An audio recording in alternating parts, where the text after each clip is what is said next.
O eternal and almighty God, from whom all power and wisdom come, we are assembled here before thee to frame such laws as may tend to the welfare and prosperity of our province. Grant, O merciful God, we pray thee, that we may desire only that which is in accordance with thy will, that we may seek it with wisdom and know it with certainty and accomplish it perfectly. For the glory and honor of thy name and for the welfare of all our people. Amen. We acknowledge we are gathered on Treaty 1 territory and that Manitoba is located on the treaty territories and ancestral lands of the Anishinaabe, Anishinaabe, Dakota Oyeate, Dene Sulene, Neothok nations. We acknowledge Manitoba is located on the homeland of the Red River Métis.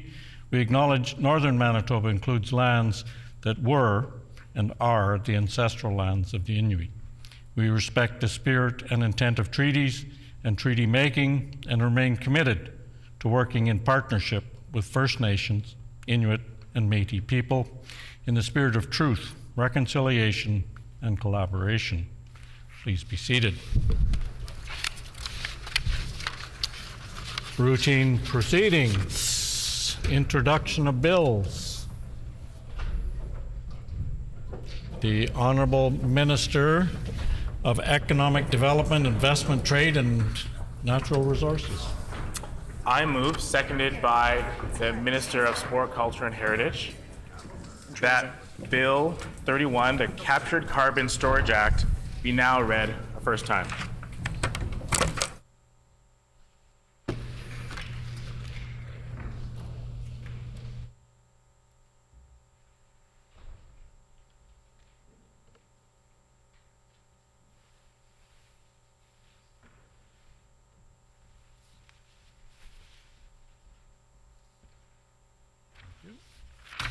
It has been moved by the Honourable Minister of Economic Development, Investment, Trade, and Natural Resources, seconded by the Honourable Minister of Sport, Culture, and Heritage, that Bill number 31, the Captured Carbon Storage Act, be now read a first time. The Honourable Minister of Economic Development, Investment, Trade, and Natural Resources.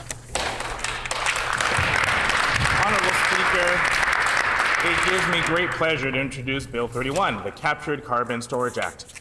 This bill introduces a licensing framework that allows industry to apply for licenses and permits throughout the stage of carbon capture project. These projects will also require an Environment Act license to ensure that public health and the environment are protected. Achieving net zero will require a multi-pronged approach of policies, programs, and legislation to address emissions. Carbon capture and storage projects have the potential to prevent the release of hundreds of thousands of tons of carbon dioxide in Manitoba, the equivalent of taking over 85,000 gasoline cars off the road. Carbon capture and storage has been proved as a safe technology. Such projects have operated in Canada since 2014 and around the world since the 1970s. This new bill aligns with multiple economic and environmental priorities. It will address industry expectations for a regulatory framework, allowing carbon capture and storage projects while supporting the reduction of carbon emissions. Order, please.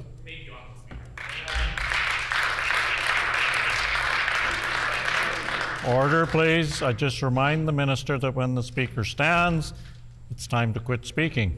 And it's a reminder to everyone to make sure that you keep your comments within the kind of guideline of time of how long it should be.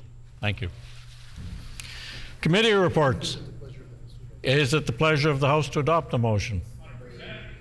100%. Agreed, and so ordered. Committee reports. Tabling of reports. Ministerial statements. Member statements. The Honourable Minister of Advanced Education and Training. Thank you, Honourable Speaker. Today I rise to speak to the amazing work of Rescue Siamese and Stray Cats. The shelter is very near and dear to my heart, and I've never encountered such dedicated and compassionate volunteers. They're up in the gallery with us today. Located beside Frontenac School in Windsor Park, Rescue Siamese is a 100% volunteer-run, nonprofit, no-kill facility that gives their beloved felines a second chance at life, including my very own best buddy, Mo. The shelter holds a lifetime commitment to their cats, ensuring that all rescues are safely housed or adopted into new homes.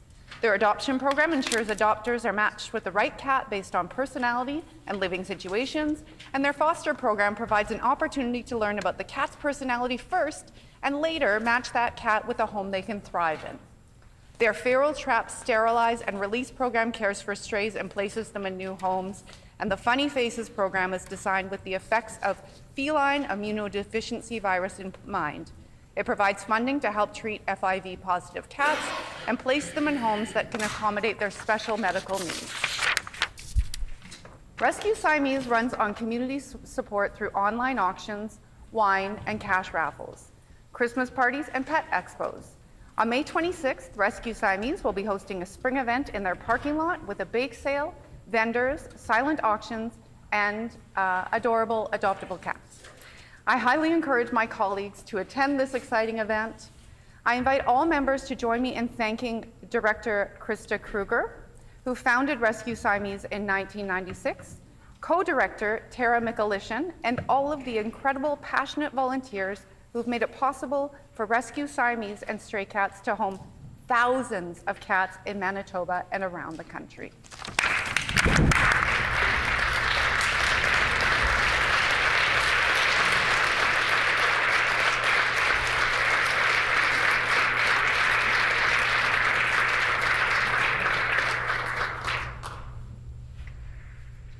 The Honourable Member for Agassiz. Thank you, Honourable Speaker. Volunteerism is an important part of the success of many organizations and strength in many communities. Many volunteers invest their time and efforts in aid of those less fortunate and support our most vulnerable.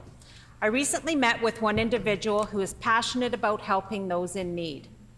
Today in the gallery, I would like to welcome Agassiz volunteer Lori Enns, her parents Corny and Barb, along with volunteer and friend Carla Hemingway. Lori volunteers many hours at Austin's MCC thrift store. It is here she and other volunteers spend time receiving, sorting, and organizing donated items in preparation for resale, providing a much-needed service in the community. Although Lori spends time volunteering at the thrift store, she also invests an incredible amount of time making items for shoe boxes to send to those in need. She and her mom make dresses and feminine hygiene products for the boxes. In late November, Lori made her 7th journey to Calgary, where she, along with 23 others, packed 210 boxes for Operation Christmas Child. These boxes were filled with crafted dresses, hygiene products, small toys, and other essential items and supplies, and then transported overseas and given to women and children. Lori's passion and enthusiasm for preparing and packaging these containers goes all year. I know she's already packed and wrapped many shoe boxes and has them stored in her home and ready for delivery this fall. A special thank you to her family and friends who also support her passion in the gift of time and materials. On behalf of the Manitoba Legislature, I want to thank you, Lori, for your donation of time and energy for the benefit of those less fortunate. Your efforts and dedication are touching the lives of many and making a difference in our great world. Thank you.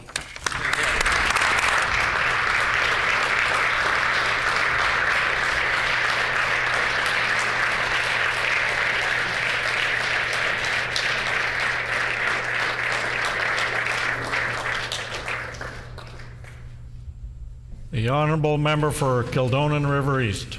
Honourable Speaker, today I rise to acknowledge the integral role of volunteerism plays in our community. I want to celebrate 2 amazing women from Kildonan River East who join us today in the gallery. Marlene and Vanessa, I know that Kildonan River East would not be what it is today without neighbours who dedicate their time and energy towards serving their community. I want to uplift Marlene, a dedicated volunteer who I met when I began volunteering at Good Neighbours Active Living Centre in Northeast Winnipeg. a fantastic place that helps seniors stay active and connected in their community. Marlene is one of the kindest people you'll meet, and she has lasting relationships throughout Northeast Winnipeg.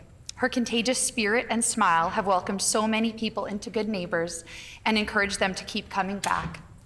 Marlene is also known for connecting people. She connected my family with her granddaughter, Vanessa, who babysat for our kids for many years. Marlene passed down her love of service to Vanessa, who is now graduating as a nurse who plans to stay and work here in Manitoba, our great province.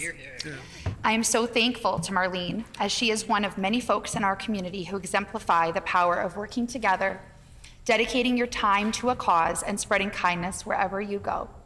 Please join me in thanking Marlene and her granddaughter Vanessa for their continued service to our community and our always great province.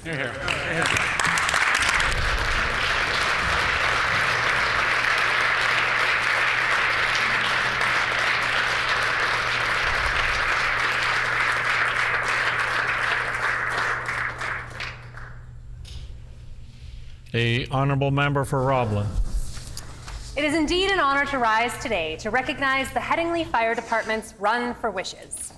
The Headingley Fire Department held their first Run for Wishes in May of 2001. From humble beginnings, the event has evolved and grown over the last 24 years.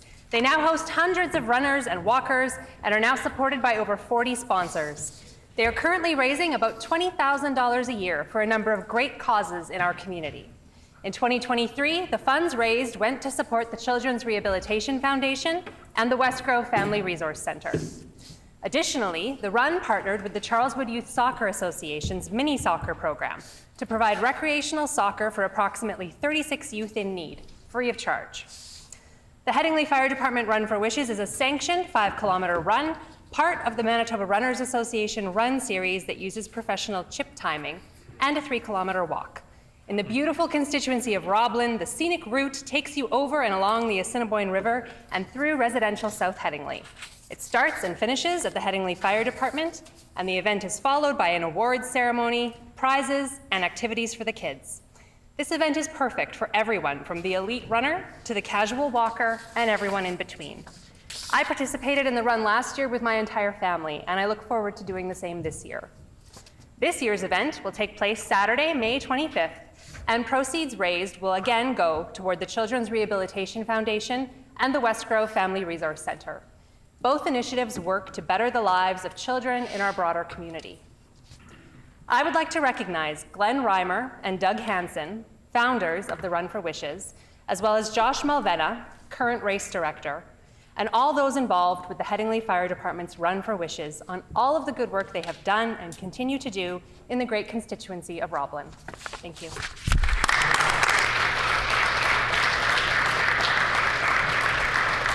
The honourable member for River Heights.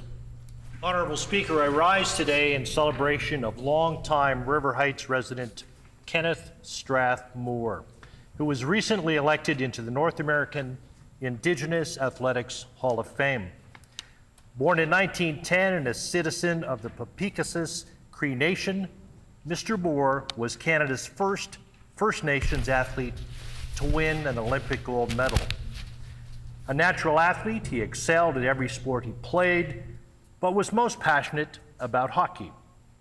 His athletic and academic abilities enabled him to secure scholarships to Regina College in the late 1920s, at a time when few First Nation students were able to do so.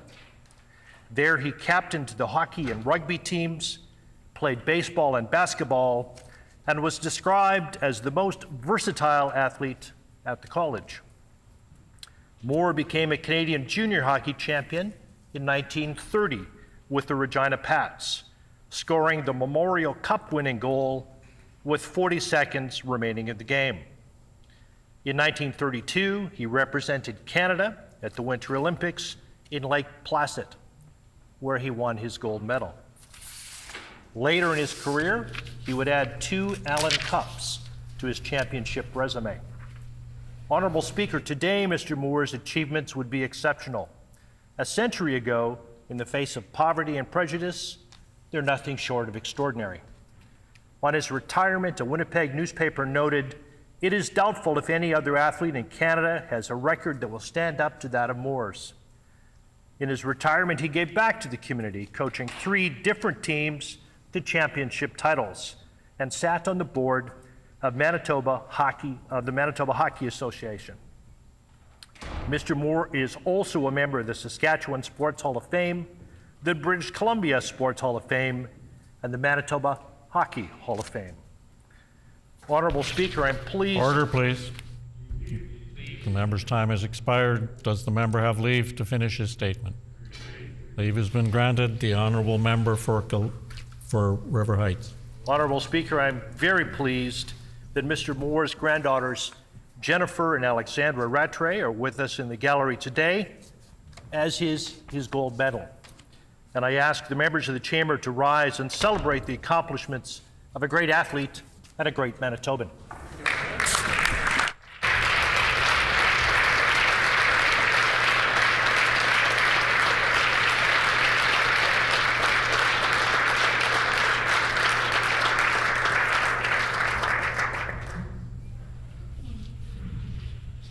Oral questions. The Leader of the Official Opposition.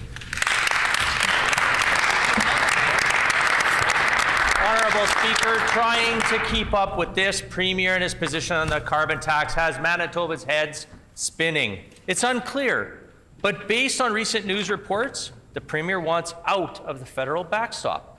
But we know the way out is a provincial carbon tax. The Prime Minister was on CJOB radio this morning saying he looks forward to working with the NDP leader on a Manitoba carbon tax. When are the NDP going to share the details of their Manitoba carbon tax?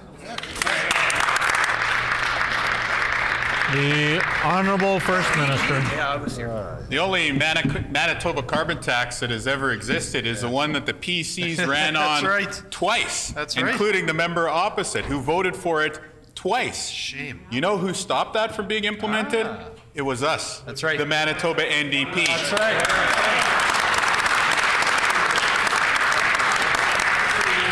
We took action on January 1st of this year to save you and your family's money each and every time you fill up at the pump. That's 14 cents a litre. As a result, we have the lowest gas price in all of Canada today. The members on the other side of the chamber should reflect not only on their flip-flop, but on the pointless fights that they engaged in with every other level of government during their time in office. While they continue trying to right the wrongs of their past administration, we're going to keep saving you money. The Honourable Leader of the Official Opposition on a supplementary question. Honourable Speaker, despite all the staff that the Premier has, he still doesn't seem to be able to answer these questions, Honourable Speaker. NDP are increasing costs to Manitobans. Property taxes first and soon even the carbon tax. The Premier has options, and I'll list them off for him. He can create a carbon tax higher than the federal carbon tax, institute a cap and trade tax like Quebec, or institute a carbon tax plus output-based pricing like his friends in British Columbia. All of that is to say the costs are going to increase on Manitobans. Which option will the NDP pursue, and how high will the Manitoba carbon tax be? The Honourable First Minister. Well, we're never going to make life as expensive as it became under the member opposite and his failed administration. We took action on January 1 of this year to save you and your family money. The result, not only did the fuel tax come down by 14 cents a litre, but we now know, according to Statistics Canada, that inflation came down too. We've had the lowest inflation rate in the country for 2 consecutive months because of the actions of our Minister of Finance and the excellent team in our government. But you don't have to listen to us. You can listen to the experts. The chief economist of Laurentian Bank said, and I quote, "The fiscal house in Manitoba was not in order when the NDP took office. But," he said, "Budget 2024 paints a reasonable balancing act, including plenty of targeted measures to ease the cost of living pain for individuals," end quote. Perfect. They can continue arguing with the failures that they implemented over their time in office. We're going to continue time has expired. lowering the... The Honourable Leader of the Official Opposition on a final supplementary question. Thank you, Honourable Speaker. And we on this side of the House made permanent tax savings for you, Manitobans. This Premier stands up, and much like the floater that I spoke about yesterday in my speech, continues to take credit for those tax cuts. But he stands up today and continues to crow about the temporary tax cuts that he's putting forward for Manitobans. Fact is, taxes are going up, carbon tax is coming soon. Will the Premier be on side with 83% of Manitobans who want to get rid of the carbon tax? What is this NDP leader saying today, and how was his meeting with his Trudeau-Singh coalition today? The Honourable First Minister. You know, even as he neglects to point out the fact that he twice voted for a PC carbon tax, even as he ignores the fact that he charged 14 cents a litre every single day in office, he refuses to give credit to our administration for saving you money at the pump, which also brought down the rate of inflation. Of course, I will meet with a Mr. Poilievre. I will meet with the Mr. Trudeau. Yesterday we met with the two Green Party leaders. Later on today we're meeting with Mr. Singh, because on this side of the House we'll work with anybody who wants to make life better here in Manitoba, whereas all they want to do is divide. I will say, however, I was very pleased to read a commentary in the Clipper this week responding to some of our budget announcements, saying that they were thrilled. And then I quote, "It was great news." You know who said these things in the Clipper about our budget? It was the member for Lac de Bonnie.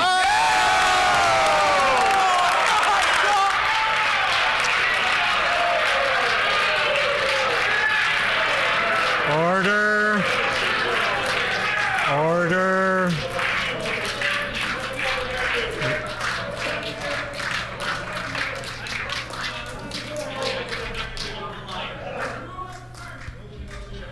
The Honourable Member for Roblin. I can call you a liar out there, Manitobans have Wab. been waiting 6 months for the NDP to come up with a healthcare staffing plan. All this Premier has come up with is a letter-writing campaign.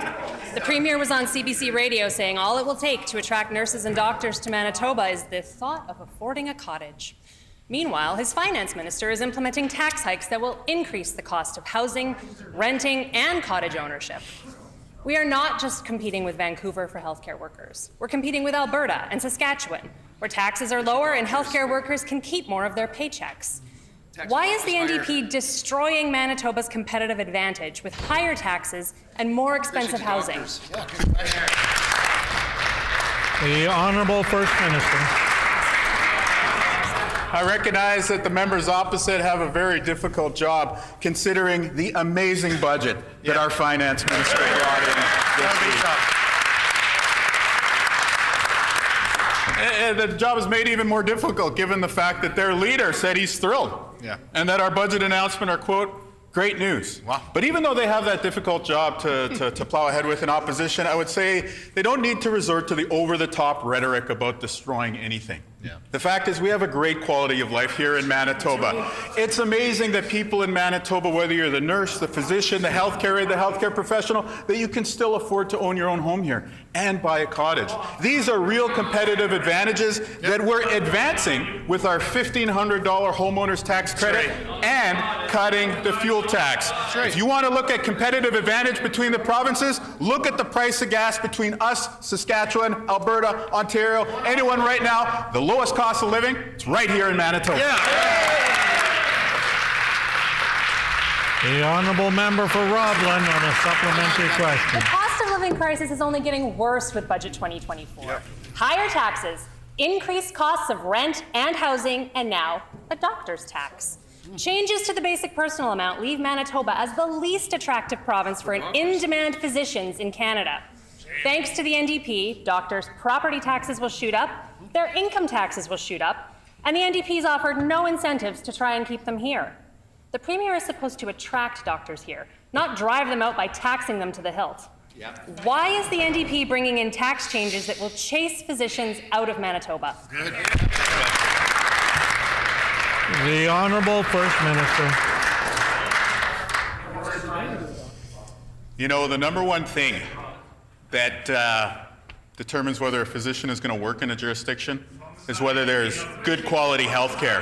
Yeah, that's right. By the way, if you have a PC administration that attacks physicians, that chases them away. Remember that? We've turned the page. You have a health minister and a government that is supporting you on the front lines, whether you're a physician, you're a healthcare aide, or a healthcare professional, or you're a nurse. By the way, the cost of living in Manitoba is low, and it is getting lower thanks to the intrepid steps of our Minister of Finance. That's right. We're investing $1 billion more to recruit 1,000 more healthcare workers. This is only the start of being able to repair the damage caused by the PCs. But the good news to those on the front lines is that help is coming and more help is arriving each and every day. That's right. The honourable member for Roblin on a final supplementary question. Alberta is offering up to $100,000 for in-demand physicians. Saskatchewan is offering up to $50,000 for nurses. Our Western neighbours have tangible, multi-layered plans to attract, retain, and train healthcare workers. Manitoba has a letter-writing campaign. Why has the NDP failed to put forward a real plan to staff our healthcare system? The Honourable First Minister. One of the worst things that the PCs did, other than close some of the biggest emergency rooms in our province, was that they cut the rural doctor recruitment program.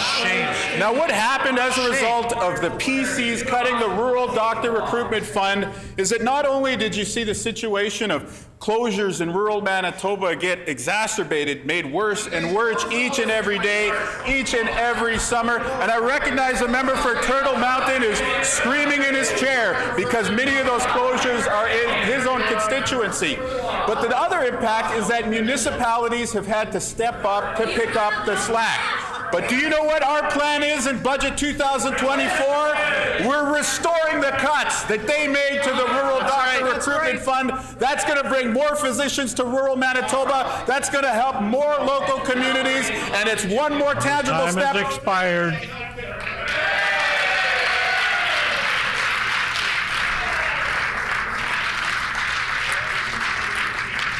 The honourable member for Riding Mountain.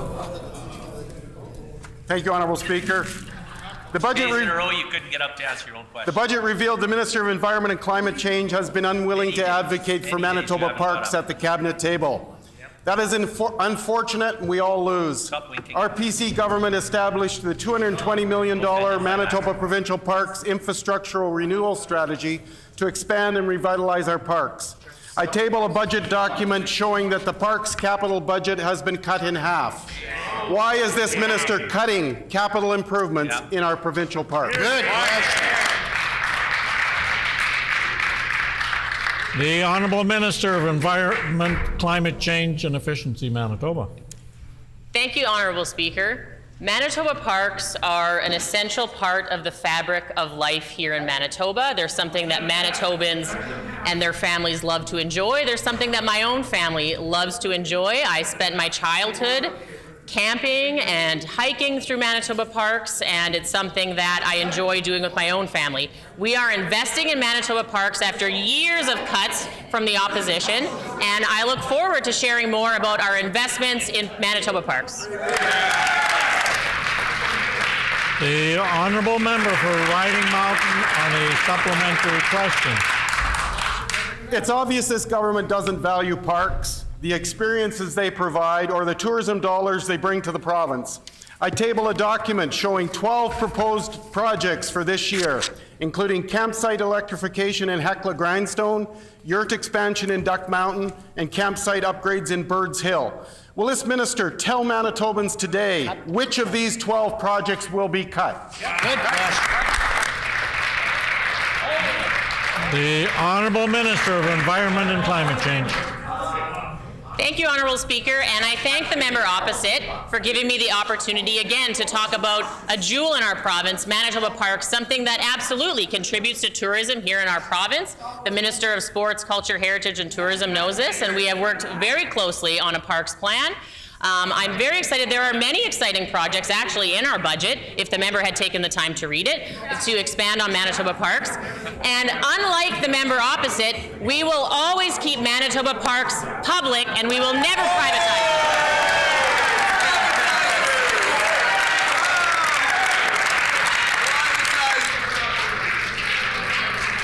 The honourable member for Riding Mountain on a final supplementary question. Honourable Speaker, it seems like the NDP are cutting everything but the grass in our provincial parks.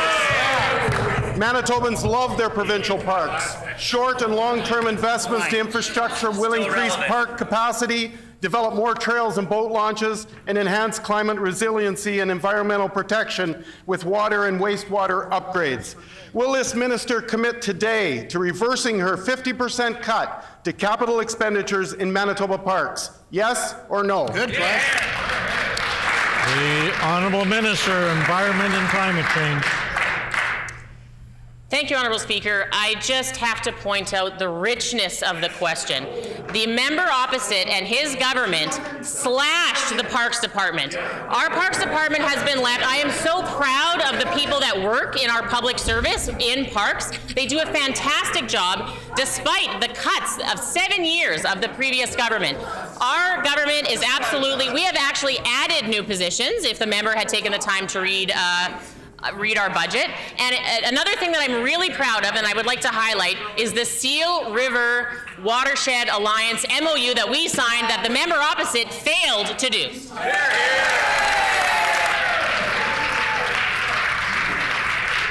The honourable member for Fort White. Honourable Speaker, all smoke and mirrors with this NDP government. They say one thing, yet their policies in the budget divides Manitobans. Union bosses versus small businesses, homeowners versus renters, hard-working Manitobans versus this entire NDP government. I know this minister will not answer this question, so I'm going to table the facts for him from his own budget. On page 122, it says the NDP will increase tax by $148 million on homeowners. Yep. Why is this NDP government penalizing and punishing hardworking middle-class homeowners to the tune of $148 million? The Honourable Minister of Finance. The member opposite is wrong. Our team is proud to bring tax cuts for Manitobans. Right. And you know what? Honourable Speaker?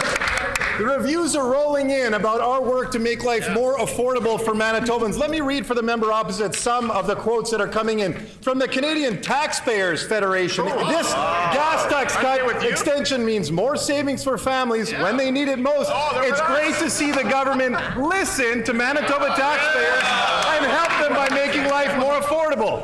We got one more from the Manitoba Real Estate Association. We are pleased to see the government introduce the $1,500 homeowners affordability tax credit for those who need it most. This credit will make homeownership more affordable for Manitobans. The honourable member for Fort White on a supplementary question. So to be clear, Honourable Speaker, another non-answer, and the minister won't deny he increased taxes $148 million. So we'll take that as a yes. He increased taxes $148 million for hardworking Manitobans. Finance officials confirmed homeowners in Winnipeg School Division that live in the Winnipeg School Division will see tax increases of $700. That's $700 more taxes under this NDP government. That's far more than any savings they will ever achieve under their temporary fuel stunt. Typical NDP smoke and mirrors. Why is this NDP hiding the additional information that he is taxing Manitobans an additional $148 million? The Honourable Minister of Finance. Well, there's more quotes here. I'm just going to clear my throat.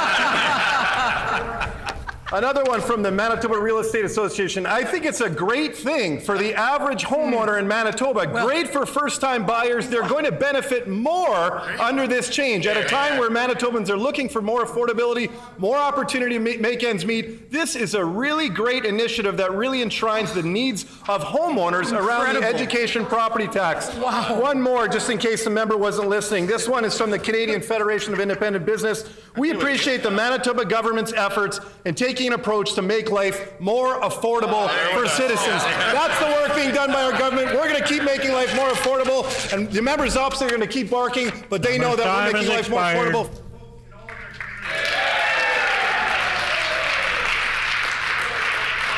The honourable member for Fort White on a final supplementary question. Thank you, Honourable Speaker. I'm going to dial it back a little bit. It's really sad that the Minister of Finance won't even answer a simple question.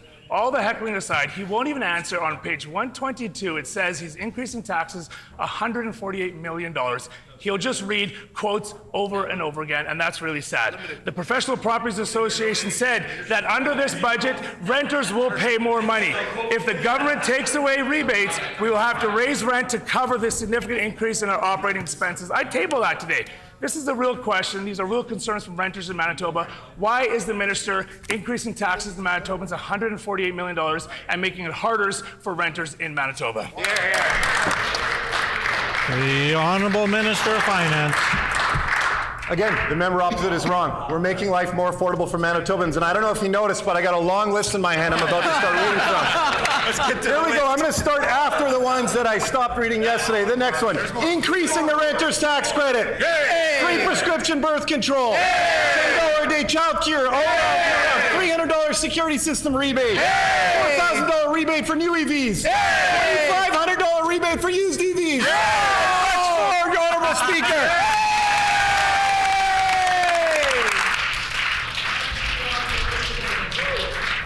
The honourable member for Borderland. This NDP government made it very clear in their budget this week that they are cutting the roads and highways budget by $164 million. Wow. Why is this NDP government implementing Justin Trudeau's No More Roads plan? Here, here. The Honourable Minister, Transportation and Infrastructure, Consumer Protection and Government Services. Thank you, Honourable Speaker, and I'm very happy to once again rise to speak to this question. There is absolutely no cut to funding for roads or anything associated with highway infrastructure in this province. I think what the member is alluding to is cuts that were previous in their budget over the last few years, where they underspent by over $100 million in this area, and we will spend all the money in our budget.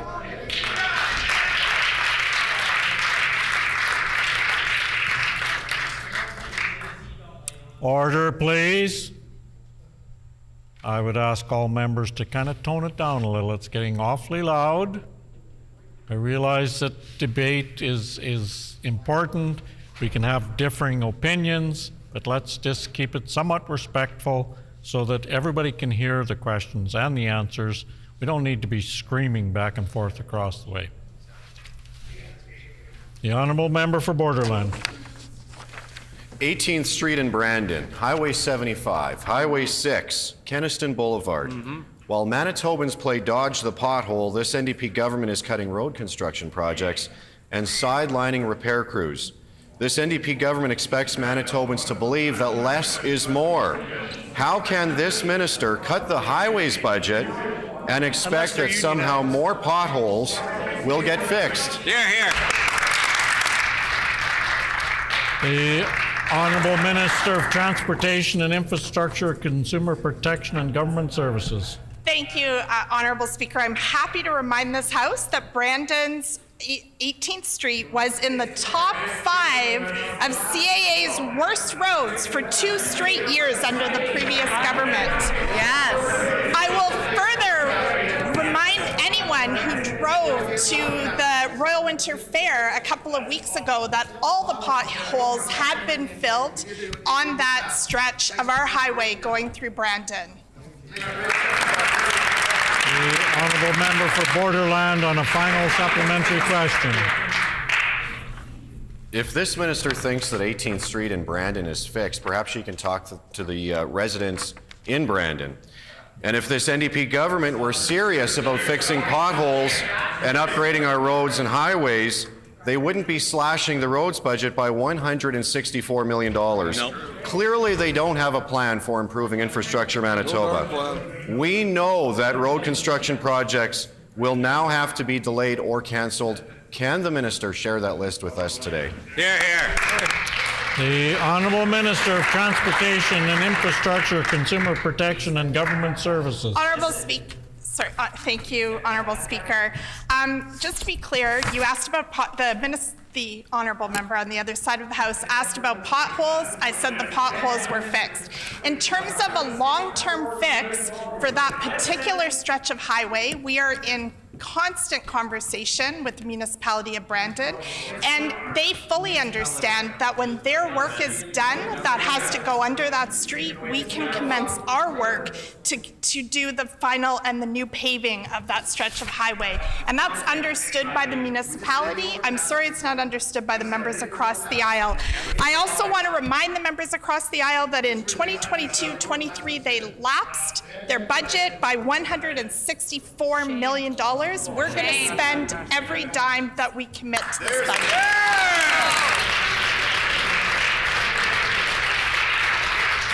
The Honourable Member for Agassiz.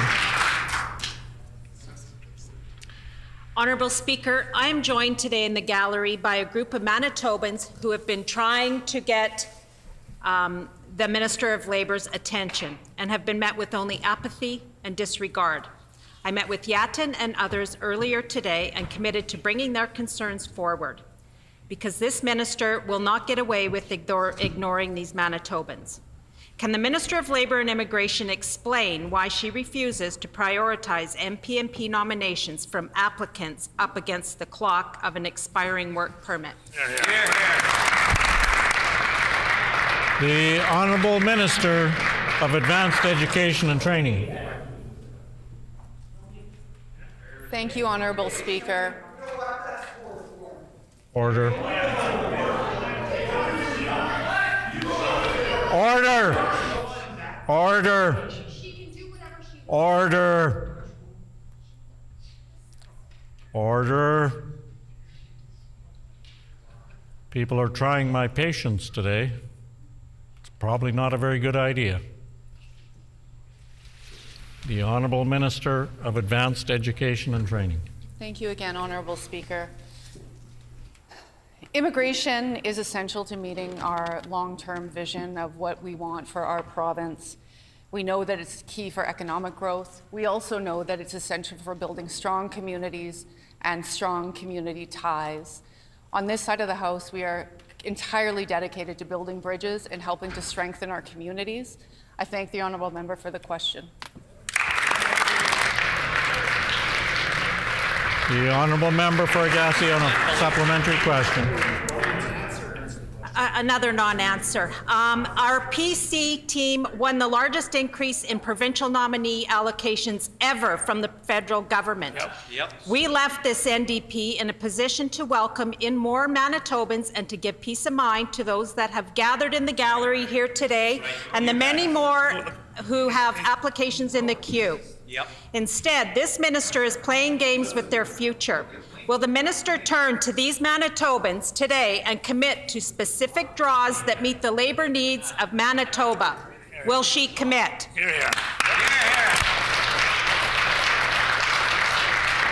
The Honourable Minister of Advanced Education and Training. I thank the Honourable Member for the question. It's really unfortunate the tone that this member is taking, especially when the previous administration completely gutted the Department of Immigration. When we took office, 2,000 applications were left unprocessed because there was insufficient staff. On day one, our minister was working towards processing times and working towards processing more folks. We value every individual that comes to our province. We have met with them and we will continue to have discussions. We will not use them as political props. They are humans who deserve compassion. That's right.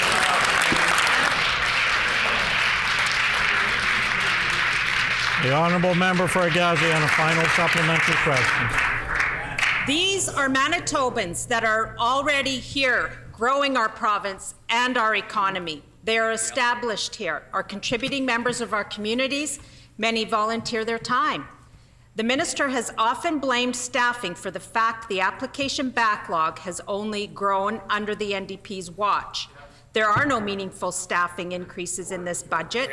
With increasing backlog and labor shortfalls, this minister needs to keep up, look in the right place, and explain to these Manitobans why they aren't a priority for her government. The Honourable Minister of Advanced Education and Training. I thank the honourable member for the question. And again, it's unfortunate that we have come to a place where we're using decent humans as a political football here. I can guarantee that we will see changes in the number of folks who are coming here and are able to call Manitoba home. In our budget, we've invested $1 million in new staffing and resources in order to lift up the capacity in the department and to be able to actually bring people into Manitoba and give them a decent life. The Honourable Member for Tyndall Park. Thank you, Honourable Speaker. In February of 2023, there were 2,363 Manitoba provincial nominee applicants waiting in the expression of interest pool. The pool has increased by 4,000 applicants since then. In February of 2024, less than 2 months ago, there were 6,927 applicants waiting. I table these numbers for the House. Imagine if we hadn't lost out on 2,000 certificates for all of these applicants, Honourable Speaker. And this is because of this government's negligence. We know that this high demand of applications is turning into a backlog. How will a 5% increase in the budget to staff Member's funding time has expired. address this?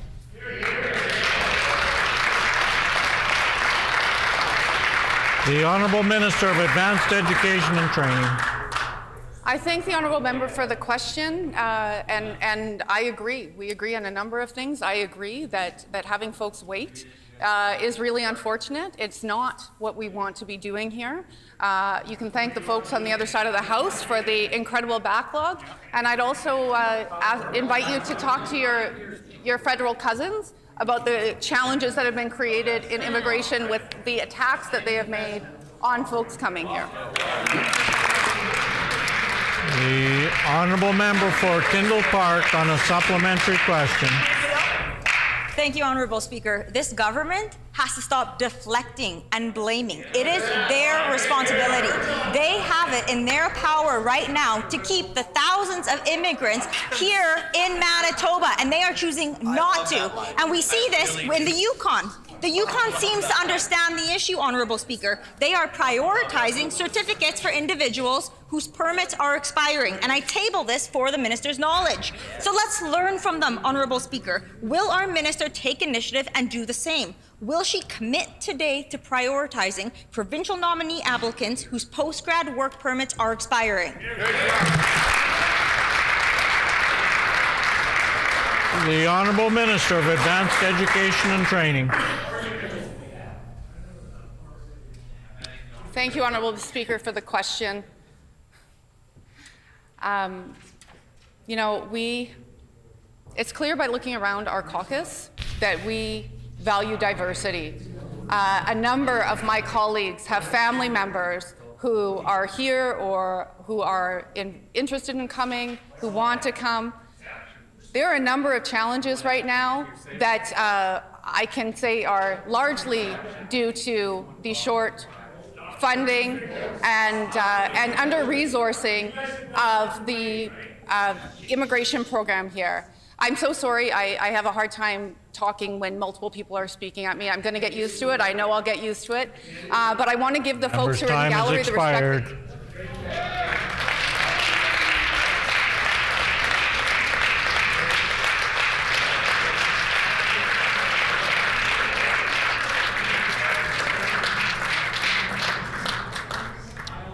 The Honourable Member for Tyndall Park on a final supplementary question. Honourable Speaker, that is not worth an applause.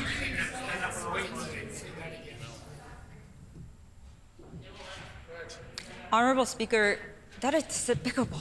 That is outrageous. This is completely unacceptable. This is at the expense of thousands of people's lives here in the province of Manitoba. In British Columbia, the provincial nominee application processing times is 3 months. In Ontario, 4 months.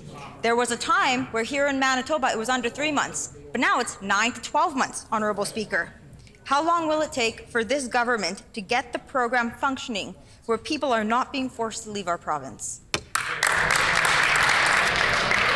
The Honourable First Minister.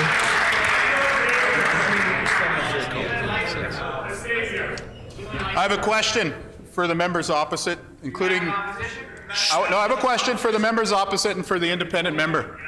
And I would like them to answer this question in front of the people who are visiting the chamber today.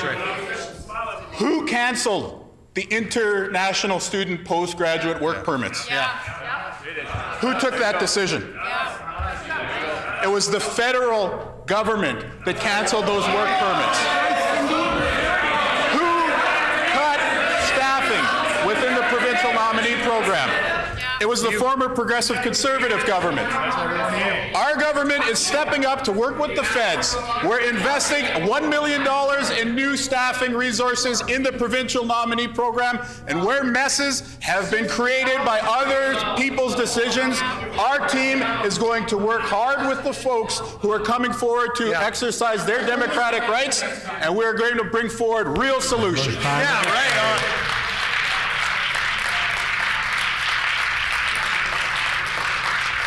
The Honourable Member for Assiniboia. Honourable Speaker, I am proud to rise today to ask a question to the Minister of Education and Early Childhood Learning on childcare. Our government got to work on day one to address and expand affordable and accessible childcare. We recognize affordability and access in childcare is vital to strengthening and growing our economy. Our government has made great progress in a short period of time, and Budget 2024 gave an exciting look at what our team is doing. Can the Minister please update the House on how our government is making $10 per day childcare a reality and how we are helping families and child care workers in our great province? The Honourable Minister of Education and Early Childhood Learning. Well, thank you, Honourable Speaker, and I want to thank the MLA for Assiniboia for that important question. This is important work. We recognize that inflation and rising costs are making it harder for everyday Manitobans to make ends meet. When Manitobans chose our team, we got to work right away to lower costs for them. How are we doing that? Real $10 a day childcare, especially for times like spring break, summer break, and the winter holidays. Something that parents need right now. It will happen because of Budget 2024. Budget 2024 also expanded the availability for parents by supporting the creation of more new childcare spaces. Our budget increases salaries for early childhood educators, something that was sorely lacking, and we're glad to provide. The Honourable Member for Selkirk. Honourable Speaker, currently in Manitoba, we are experiencing a shortage crisis of skilled workers. The previous PC government has listened to businesses and tradespeople and changed the apprenticeship rules to allow for 2 apprentices for every journeyman. Why is this government bent on reducing the number of qualified tradespeople in our province? The Honourable Minister of Economic Development, Investment, Trade and Natural Resources. Thank you, Honourable Speaker. Very happy to rise and speak about the good work that skilled workers are doing right across Manitoba. This government takes their training very seriously. That's why we're taking steps to be proactive to ensure that they have high-quality training and safety at their workplace, so they can go to work safe and return home safe. That's exactly the step that our government is taking to protect all workers right across Manitoba. The Honourable Member for Selkirk on a supplementary question.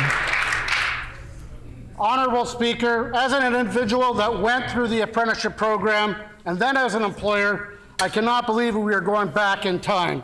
There is a shortage of journeyman workers in all trades.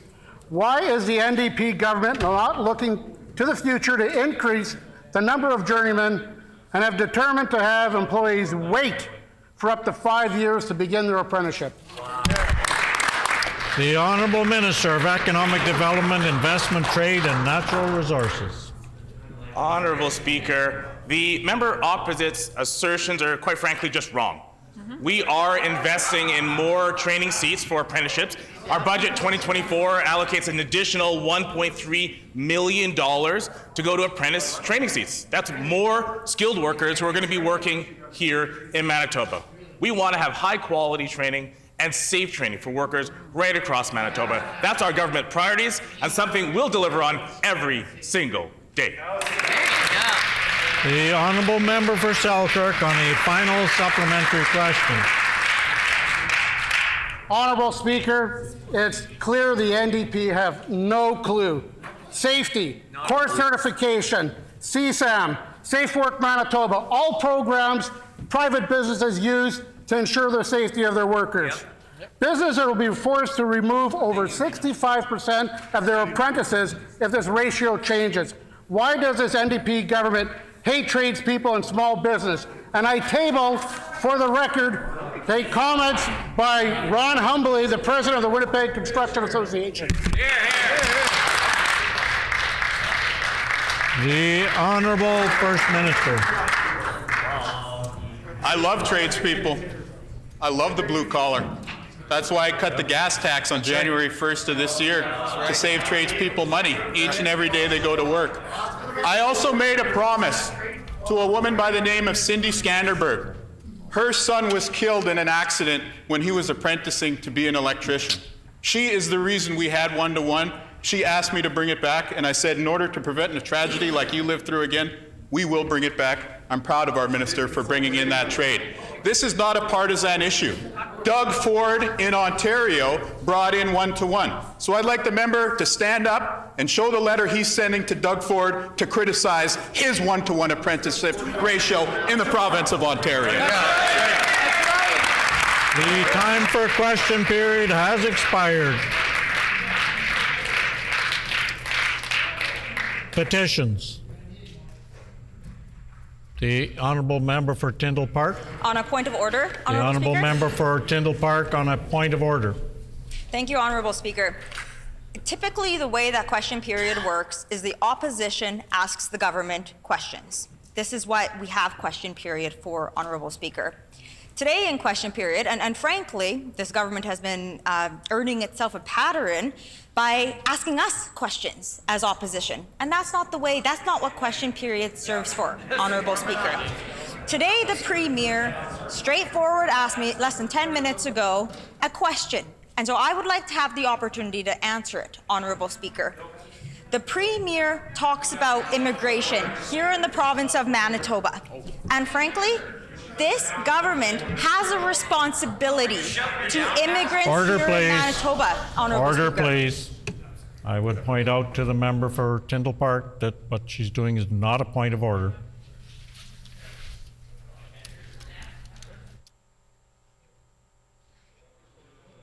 Petitions. There are no petitions.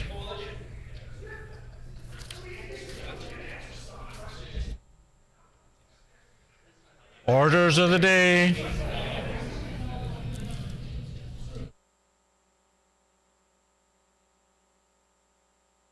Orders of the day, government business.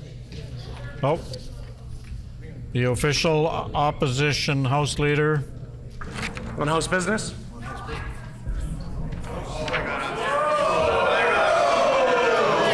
I've been recognized.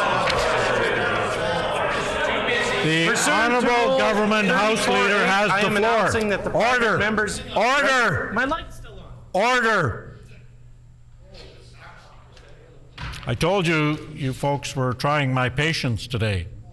When the Speaker says order, I expect you to stop talking, and I don't expect you to sit and argue from your seat. The Government House Leader has the floor. The Honourable Government House Leader. Miigwech, Honourable Speaker. I would like to announce that the Standing Committee on Social and Economic Development will meet on Tuesday, April 15th, 2024 at 6 p.m. to consider Bill 207, the Islamic Heritage Month Act, commemoration of days, weeks, and months acts amended.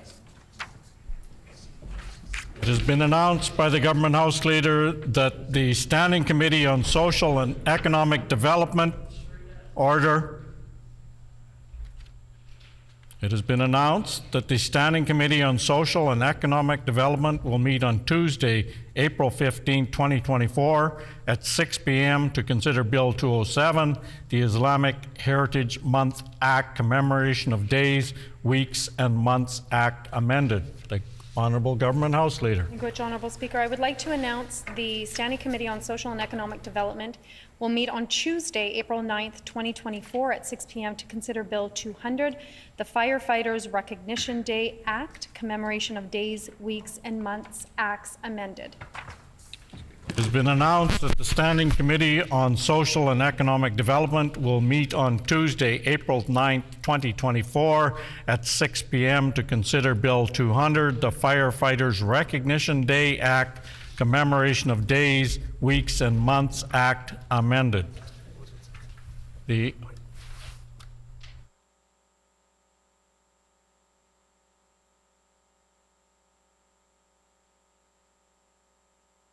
Just like to point out that the incorrect day was announced for the Standing Committee on the Islamic Heritage Day Month Act. So the Standing Committee on Social and Economic Development will meet on Monday, April 15, 2024 at 6 p.m. to consider Bill 207, the Islamic Heritage Month Act, commemoration of days, weeks, and months act amended. The Honourable Government House Leader. Miigwech, Honourable Speaker. Okay. Yeah.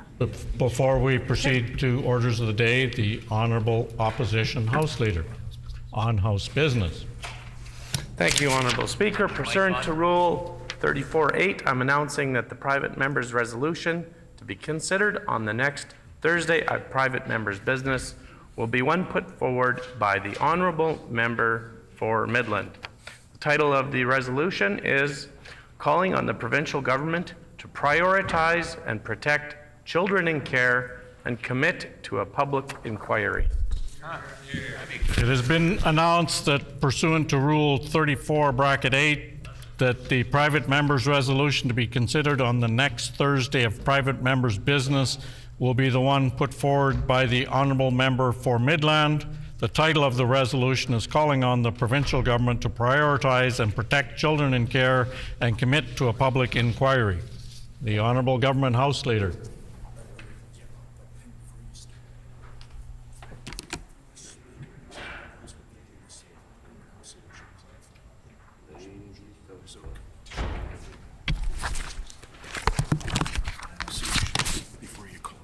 Clarity, just as you had mentioned. For the Monday. The Honourable Government House Leader.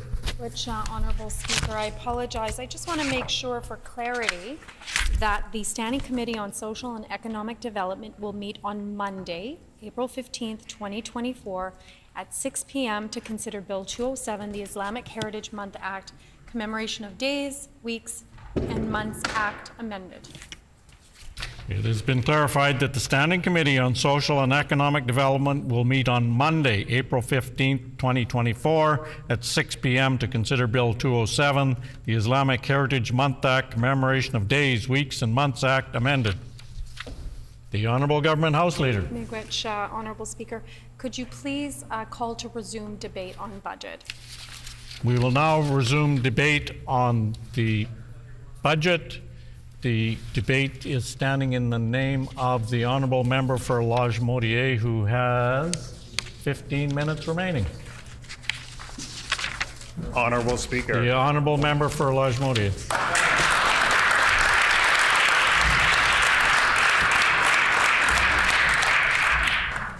Honourable Speaker, I am delighted to rise a second time to speak to the budget our government has put forward. It's worth again thanking our Finance Minister, the Premier, Cabinet, members of Treasury Board, and the many, many staff that commit their time and energy to produce such an optimistic path forward for our province. This budget clearly moves forward the priorities Manitobans elected us to tackle: rebuilding healthcare and making life more affordable for those that need it. Equally, our finance minister has balanced those needs while laying out the path to tackle the fiscal mess we've been inheriting.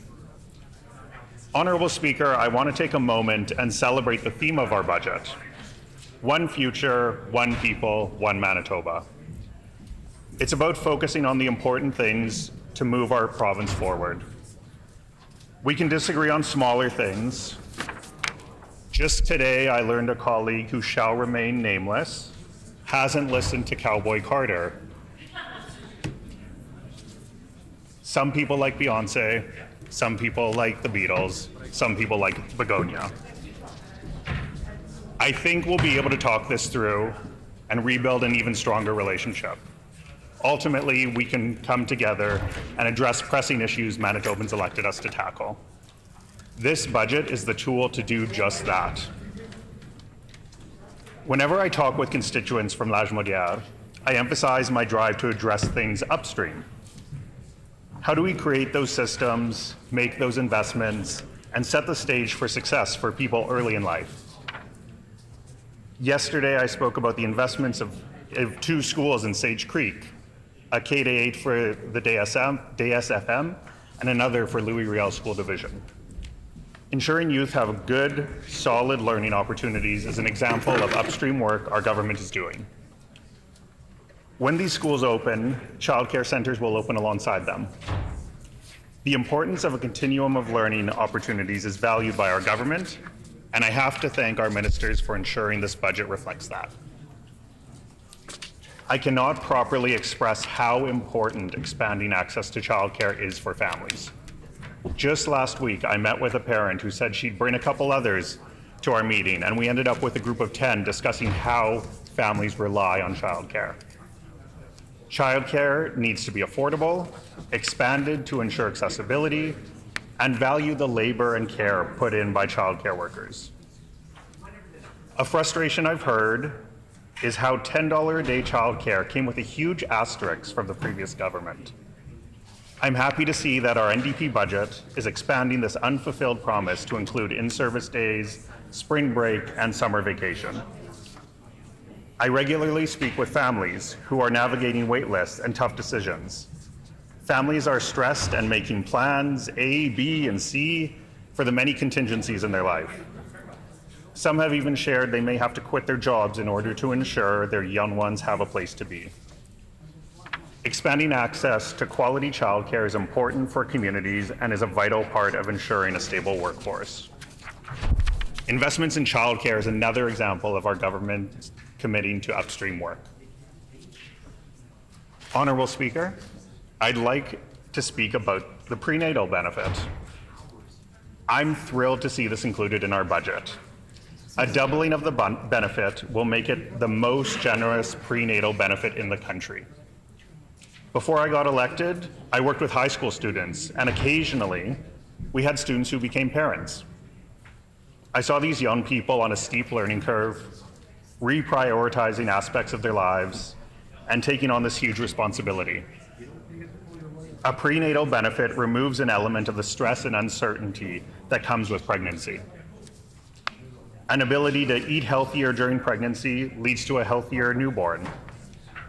A little extra income allows people to buy maternity clothes, purchase diapers, and other supplies. As a person without children, I hear all of this gets expensive.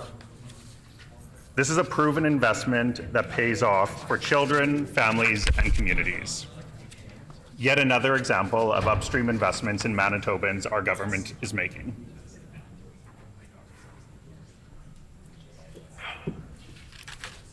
You might think, can we get more upstream than a prenatal benefit? Well, Honourable Speaker, let me tell you about the fertility treatment tax credit.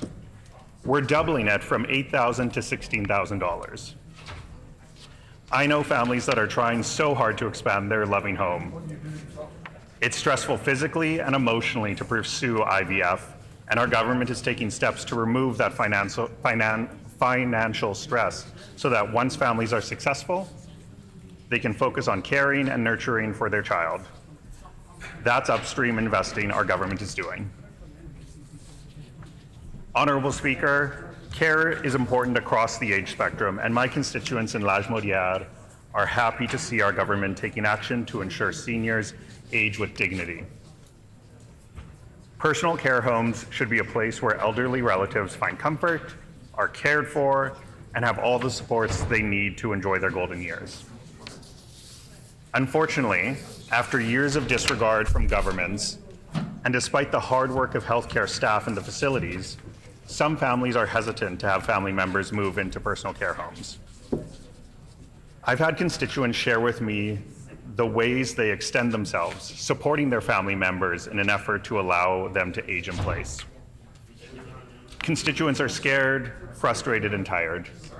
Our government investing $22.3 million towards providing more direct hours of care is an important step to ensuring healthcare workers, seniors, and family members feel supported in this important piece of our healthcare system. I feel the need to underline the important role caregivers play in supporting elderly and disabled Manitobans.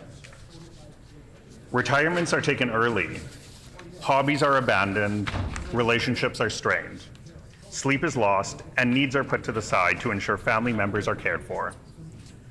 I am excited that the combination of the return of the Mature Women's Centre at the Victoria Hospital and the implementation of the new Safe and Healthy at Home program will lead to better outcomes for Manitobans. This will undoubtedly relieve caregivers in some ways and empower folks to live with dignity and improve quality of life for vulnerable Manitobans. Thank you. Honourable Speaker, before I wrap up my comments, I do want to touch on a program I've personally seen make a difference in communities. The Urban and Hometown Green Team program supports the hiring of youth for summer employment. This budget includes an additional $730,000 for this program. As I mentioned before, I worked with youth before being elected, and we, along with many other nonprofits, relied on the Urban Green Team to hire some of our students throughout the summer. Why do you need workers? When I was younger, I was fortunate that my dad was able to help me get a warehouse job for my first summer job. Not everyone is born into a family with those levers to help them take those first steps into employment. This first experience with a summer job can be life-changing. The opportunity to work with an organization that you're familiar with in a supported way can lead to new paths for career exploration, increased confidence, and financial stability. Many youth I've worked with through the summers have gone on to be teachers, nurses, architects, youth workers, and community leaders. These experiences matter, and I'm so happy our government is making this investment in our youth. This budget is a roadmap forward, a roadmap that rebuilds our healthcare system, that makes life more affordable, that addresses the fiscal mess left behind by the previous government, and invests in a Manitoba for all of us. Thank you, Honourable Speaker.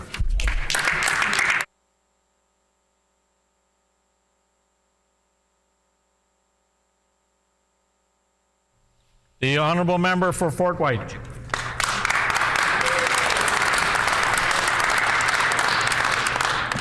Thank you, Honourable Speaker. It is always a pleasure and honor to rise in this House and speak. I will remind you I am still fasting, so my mouth will get dry at times, and no, from the members opposite, I can't drink a glass of water.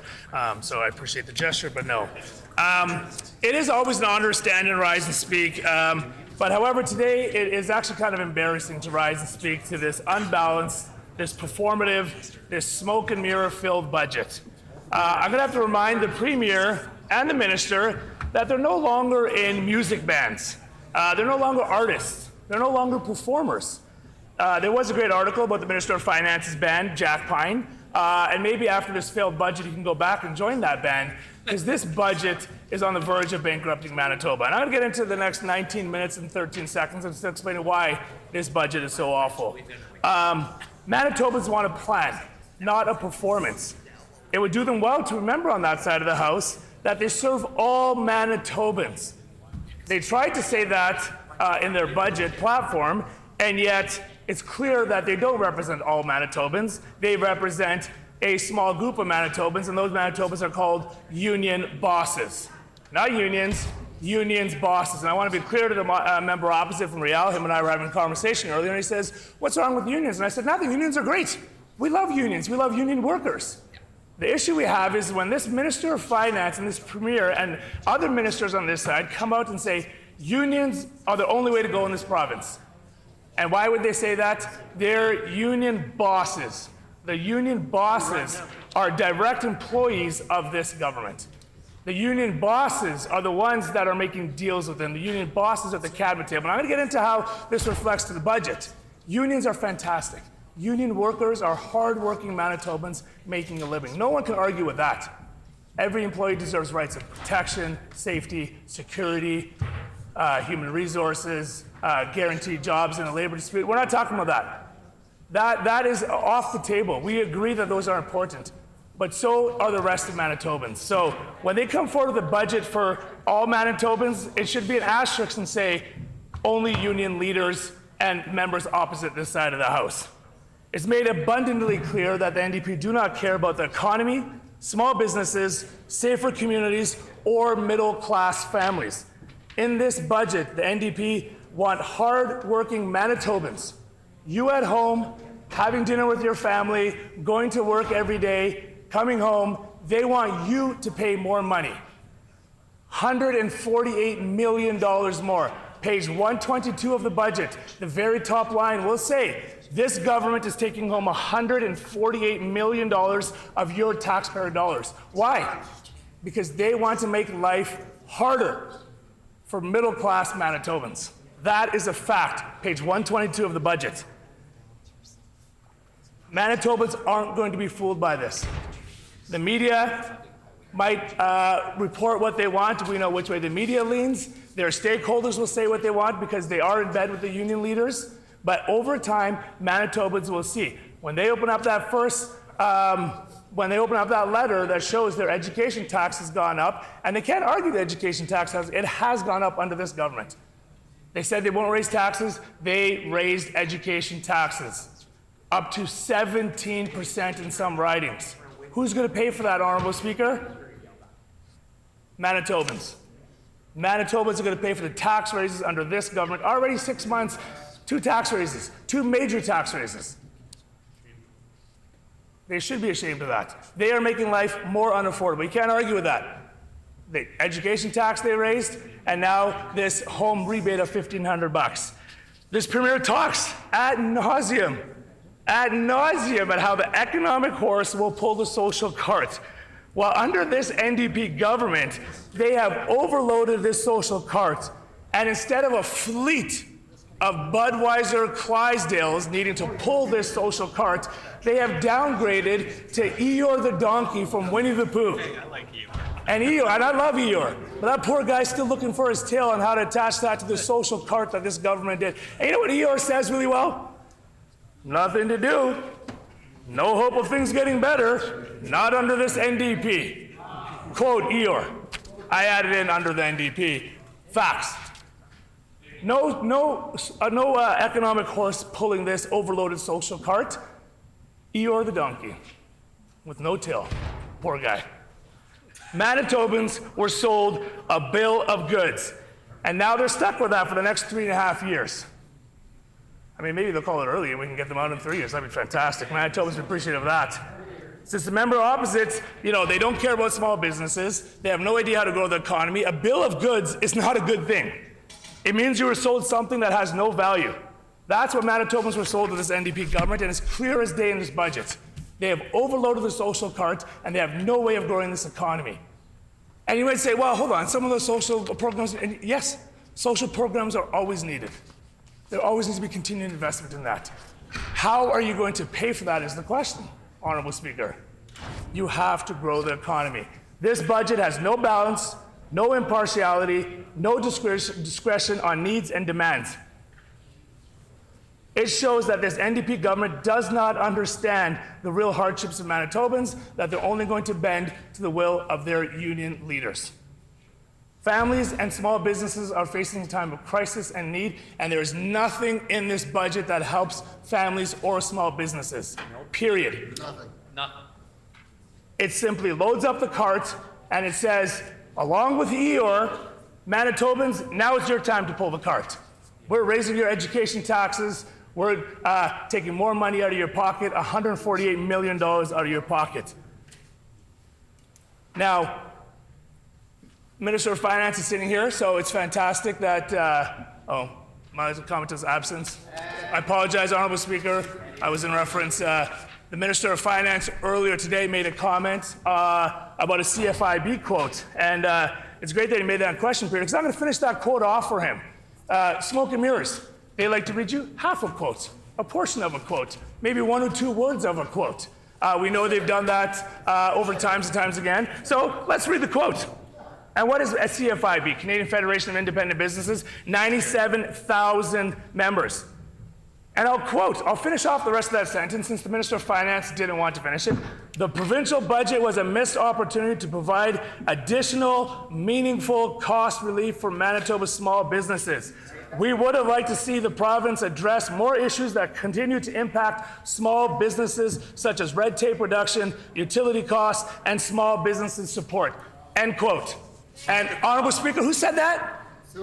CFIB, Canadian Federation of Independent Businesses. That's the rest of the quote.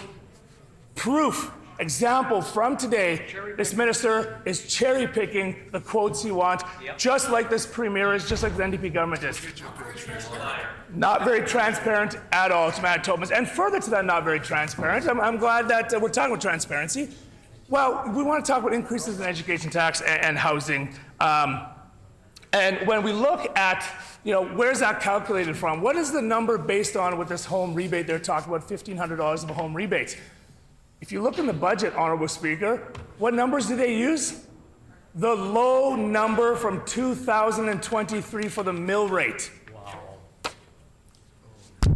How can you present a budget for 24-25 literally using numbers from 2023 and the low number of 2023? Why would you do that, Honorable Speaker? You want to mislead Manitobans and say, this is the number you're saving. In reality, your mill rate, the taxing rate is going to be way higher, and your education is going to go higher because this government has already increased taxes. Where is the transparency, Honorable Speaker? There is none. There is none. And when they quote these numbers of $1,500 rebates, who pays for that? Who's going to pay above that? The average middle-class Manitoban. The average price in Manitoba varies from $345 to about $400, depending on what number you look at. But if you go $375,000 for an average house in Manitoba, how much are they going to get back? Zero. Nothing. They are actually going to pay money under this program. Wow. Now, there is benefit to certain people. Yes, there is, and we have to support. But we have to support everyone. Why is this government content on picking winners and losers? Just like they're doing with union leaders. Splitting. They are not representing all of Manitoba. It's clear as day that they are not doing what's best for the best interest of Manitobans. Middle-class Manitobans, the hard work you're doing is going to go to pay for this irresponsible spending by this NDP government. Now, what else is missing from this budget? We heard again ad nausea. We're going to freeze hydro. No mention of it. Poof. It's gone with their magical wand. What happened? Not one mention. CFIB also mentioned that. We would have liked to see, we were, quote, disappointed that there was no mention of the hydro freeze in the budget. Again, another bill of goods sold by the showmanship premier and his Minister of Finance. Small businesses are dealing with insufficient, but with high demands on wages, on labor force, on cost of goods, higher taxes, with almost 20% of them indicating that they're about to close. 20% of businesses. You know how you grow an economy, Honorable Speaker, to pay for these irresponsible promises? You keep businesses around. You don't force 20% of them to close like they are in this NDP. That's what you do to keep them around. When you want to talk about economy, not one announcement. You have your social card of programs that are needed. Prenatal program, fertility, some homelessness strategy, important social programming. How are you going to pay for those and all of the other nonsense this NDP proposed. You have to grow the economy. The Premier said it itself. Social economic horse pulls a social cart, not a donkey pulling an overloaded cart. Sadly, that's what this government is doing. There is not one, and it's actually really, this was, I had a moment, and the Minister of Finance and I have some conversations, surprisingly, and other members. We all attended the Manitoba Chamber of Commerce. A bunch of us attended the breakfast where the day after the Minister of Finance spoke about this budget. And I have it on my phone. 8:46 he got up on stage. 9:17 he finished. So about 30 minutes, let's say, about the budget. To crowd Manitoba Chamber of Commerce, not one mention on how to grow the economy. Not one. You are talking to a captive audience that are the backbone of this province, who are growing the province, who are paying payroll taxes, paying business taxes, investing in our communities. Not one mention. He did mention, I'll give you one guess. What type of leaders did he mention? Unions. Yep. 30 minutes. You have an opportunity to grow the economy, a captive audience that wants to grow the economy, not one mention. These are concerns when you have so much irresponsible spending in this budget. Now let's go over some numbers just so we get an understanding of what. They have increased debt to GDP to 38.5% in this province. They have a deficit projection of $800 million. And their hydro projections, for your information, Honourable Speaker, I don't know where they got, again, this magical wand, because those numbers, I will guarantee you right now, are going to be way over what Manitoba Hydro is going to do. We're in a drought right now. We had a very low winter. Some droughts are projected for the summer. There's going to be an increase of wildfires. And yet, this Minister of Finance has budgeted way more in hydro's revenue. Irresponsible. You look at the borrowing, $3.8 billion for refinancing. $6.2 billion is planned to be borrowed in the next year. $2.4 billion for new cash requirements. $2.7 billion to date borrowed by this government. $9.25 billion approved in an order in council before the budget was even tabled. Yes, these are all billions, Honourable Speaker. Billions and billions of dollars this government is borrowing with no plan to grow the economy. That is very concerning. NDP, no darn plan. They're adding another $1.9 billion to the debt. They've reduced the revenue contingency by $100 million. They have federal, I go on, the minister wants to list off 21 points on how he's supposedly misleading Manitobans or helping them somehow. I got over 4 pages here of stuff I can talk about where he is driving this province into a worse state. I only have 5 minutes and 41 seconds left, so I won't be able to read all those. But it is concerning that the minister is taking this province in such a debt load with no plan to grow our economy. These are concerns. Now, with that increase in debt, you have to say we're probably paying for everything. And I would say, well, okay, you're increasing the debt by that much money in the tens of billions of dollars. You have the highest income to debt ratio in the history of this province. But no, they're cutting schools. $100 million from schools and daycares. $163 million from infrastructure spend. They cut, and this one hurts. This one hurts. They cut. And members opposite, actually, as I look around, I believe probably every member on that side of the House benefited from that. They benefited from a program that under the PC government, Honourable Deputy Speaker, supported communities. Arts, culture, and sport in communities. Over $100 million went equally across the province. And how do I know it went equally? Well, shockingly, I was the minister of that program. So I made sure it was spread out across the province. $1 million went to the Thompson Pool, and I can't say where that member is, but $1 million went to the Thompson Pool. We had hundreds of thousands of dollars, millions of dollars going to the Minister of Finance's own backyard. I mean, not literally his backyard. That would be a big jamboree. It went into the riding. It went into the riding where the minister resides. Money went into the Maples, into Burroughs. It went into McPhillips. It went to every single riding in this province. Honourable Deputy Speaker, $100 million Went in Lakeside got some, Lac du Bonny got some, Gimli got some. I mean, Roblin. This was what the previous government did. We supported arts, culture, and sport and community.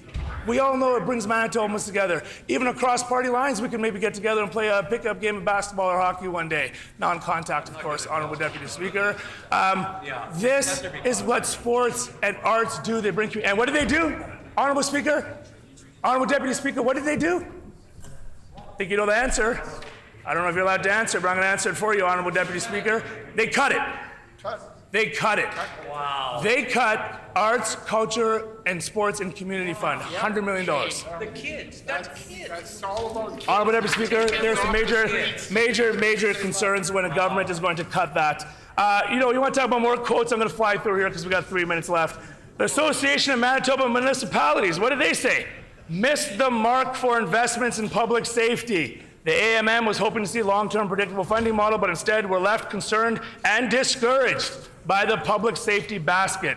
Now, according to the AMM, they have major public safety concerns, like all of Manitoba. So to address public safety concerns, what does this Minister of Finance do for small businesses? Says, yeah, you got break-ins.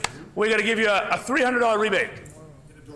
Well, the reality check, Honorable Deputy Speaker, and to members opposite, is $300 for a commercial security system is nothing. Take a picture. It is thousands of dollars to have a commercial community alarm system, a camera system installed. Thousands and thousands of dollars. So let's say it's $3,000. That's 10%. Well, now you got to get, what if your window gets broken into, Honorable Deputy Speaker? About $3,000 to replace your window every single time it gets broken. A camera is not going to stop someone. You know what's going to stop someone? Actually saying what they said they were going to do. And they haven't. Another bill of goods that is worthless. This government and this premier have not done anything they said they were going to do. Manitobans know when they say it's 1,000 healthcare workers, it's smoke and mirrors. Where are they going to come from? Magical wand? Not the Philippines. They have no plan for this. This is the reality of where this government is going. It is misleading Manitobans. The fact of the matter, Honorable Deputy Speaker, is their housing rebate that they want to tout as this great champion of this budget is actually costing Manitobans more, $148 million. You work hard for your money, you should go home with your money. Under the previous government, the tax savings were the largest tax savings in the history of this government, and on average, $4,000 went home with Manitobans. And you know how we know that now is because this NDP government is advertising the great work the previous PC government did. They're advertising the great work that everyone did on this side of the House. That is the reality of what is happening here. So when you talk about what's happening with this government, it's embarrassing. It's embarrassing. This budget is embarrassing. It's going to come out in due time that the housing the rebates more money. But I'll end on this, Honorable Speaker, that they say, this is a great saying, I'm sure they've all heard of this, that imitation is the sincerest form of flattery, that mediocrity can play to greatness. I would beg to say that the NDP is imitating what we did with our tax cuts. You bet. That is a great form of flattery. To whom? Mediocrity. Below mediocrity is what I would say on this side, and that is what this government is showing this budget. They're showing that they are not here to fulfill the promises they led up to, that life in Manitoba is going to be more expensive under this NDP government. Thank you very much, Honorable Speaker.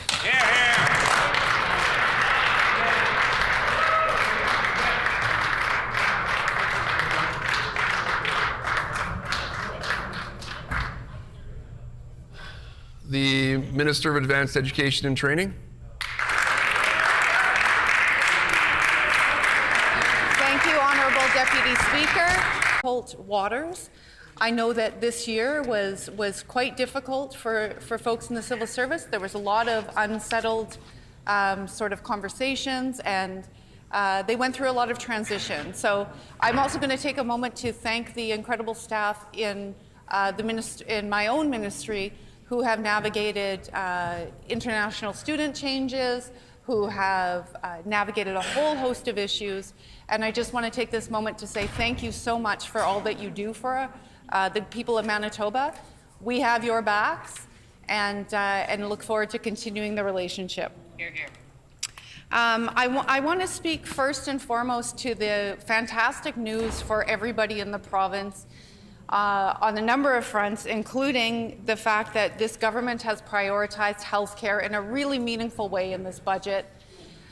In nearly every line and from almost every department, you can see how the intersection of education and healthcare, workforce development and healthcare, how all of us are working together to support really what Manitobans have brought us here to do, which is to fix the healthcare system that was broken under the previous administration. So I want to speak specifically about what the advanced education and training is doing to help with the impact on our public healthcare system. So throughout the question period and often in sort of side rhetoric, where are these folks going to come from? How are we going to staff up the healthcare system? We're going to do it in a whole host of ways. I can tell you that on this side of the House, me and my colleagues, we work together very well. If there's an issue in one department, we're calling our friends to have conversations about it. We're calling our colleagues who are directly impacted. I'm looking at my colleague from the north. If there is something that is related to his constituents, we have the conversation because we really are a government that is here to represent all Manitobans. I want to take a minute to talk about the UGME, Undergraduate Medical Education Post-Secondary Program Expansion Fund. So we're putting $22.8 million towards 15 new seats for the UMGE, 50 new seats for the Physician Assistant Program, 20 new seats for nurse practitioners. If anybody here has ever had the privilege of having care provided by a nurse practitioner, that is an investment well worth its weight in gold. And I have a nurse practitioner that I see, and she provides phenomenal care. We also have 10 new seats for physical therapy program and 10 new seats for occupational therapy program. That's just through this budget alone. We know that it's going to take years to repair the damage to our healthcare system, and that's why we got to work right away. We need to get people into healthcare training and into at the bedsides in Manitoba. I'm so proud that this expansion is happening. Stay tuned for more announcements. We will be laying out the plan, and I encourage anybody I have a child who is graduating from high school this year. I am encouraging him to consider a career in healthcare or in education, looking at the Minister of Education right now. But I encourage anybody who has an aptitude for care and for science to consider a job in healthcare in Manitoba. We're doing what we can to improve the working conditions and to change the conversation about being a healthcare worker in Manitoba. This is a job that requires so much commitment and so much care and compassion and expertise. And we want to change the conversation so that folks are enticed to join a really rewarding career where they will be respected and honored for the expertise that they bring and have a fulfilling career that helps folks in the province. Exciting news in the Westman region. We're coming forward with our plan to expand medical seats at Brandon University. So we have allotted $370,000 to the U of M to start planning for the Brandon medical expansion.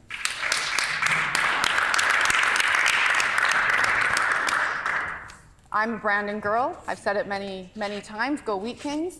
And it is an ambitious project, but it is one that we need to do. So we are looking at how we can ensure that folks are receiving their training closer to home, that if they are from a rural community, from the Brandon area, that we find opportunities for them to receive their training close to home so that they'll stay there.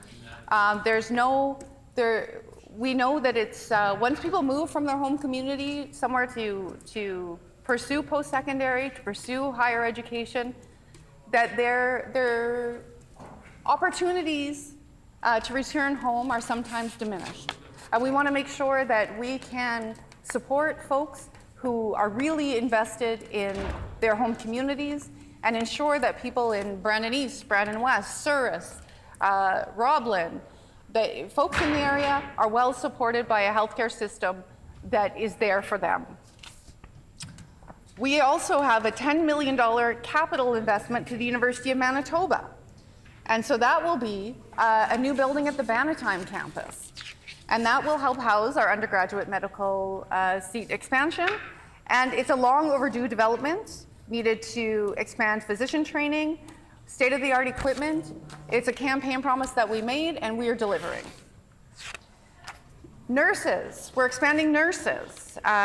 We are expanding nursing seats at 6 post-secondary institutions, including University College of the North for nursing projects in Swan River and Flin Flon. Again, bringing care close to home is a goal of ours, and enabling folks to receive training close to home. More and more, when we talk to folks about what makes them successful in their post-secondary, really in any environment, it's that sense of belonging. And for certain, especially with Indigenous students, they need to know that there is a place for them, that they are welcomed, that they are honored, and that they are kept whole as the individuals that they come as. So this training in places like Swan River and Flin Flon will make a tremendous difference. Exciting things are happening at RRC Polytech. We have given them a capital investment to expand their nursing program, including a wonderful state-of-the-art nursing simulation center. I lost the word. And so this will be a fantastic opportunity for nurses to learn on the job. I had the opportunity at UCN, at the University College of the North, to interact with their simulation system. And it's incredible. It's incredible what we can do with technology. We have virtual reality where we can interact with patients. We can actually move close to them. We can take their vitals.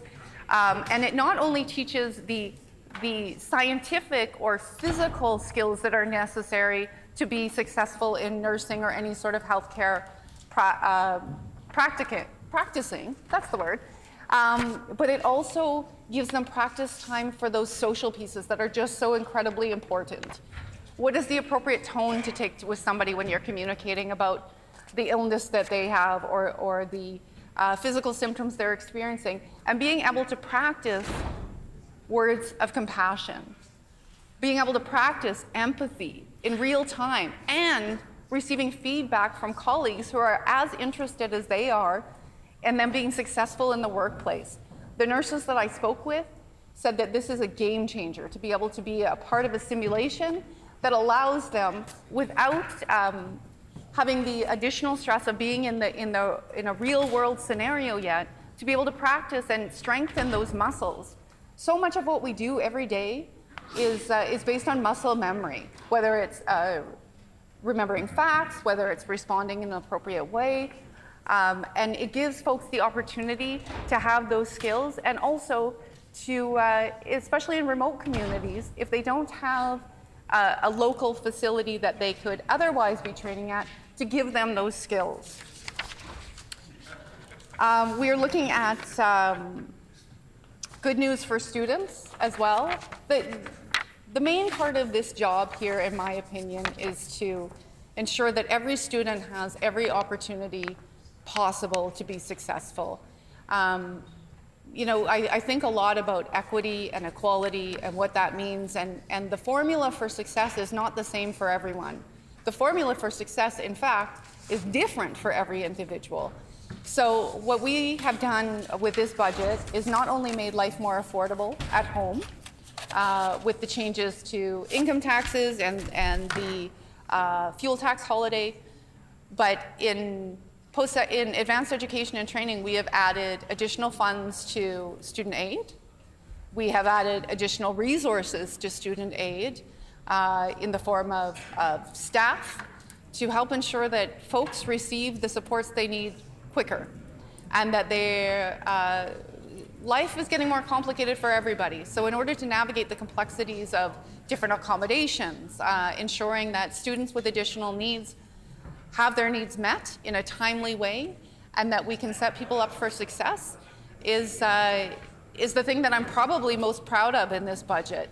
The investments that we're making in those student support services will help ensure that students, regardless of their postal code, regardless of their family status, regardless of whether or not their parents ever attended post-secondary, will be able to attend and be successful. My goal here is to ensure that that we get as many students successfully through post-secondary as possible. We know that it means better outcomes not only for them and for their immediate family members, but the generations that come after them. When I think about the impact that advanced education has on families, it's incredible. I'm so privileged to sit with so many people who are either the first in their family to have ever attended university or college, who are newcomers, who have their own children will be the first in their family to attend a post-secondary here in Manitoba. It is a tremendous privilege to sit with the folks that I do and to consider the experiences of all folks in their path through post-secondary. I see my colleague, the Minister of Housing, Addictions and Homelessness, sitting in front of me, and I think about what an incredible impact post-secondary has had on her life and the life that her children have. My dear friend behind me, who is an educator and whose own path through advanced education has completely changed the trajectory of her family and her family.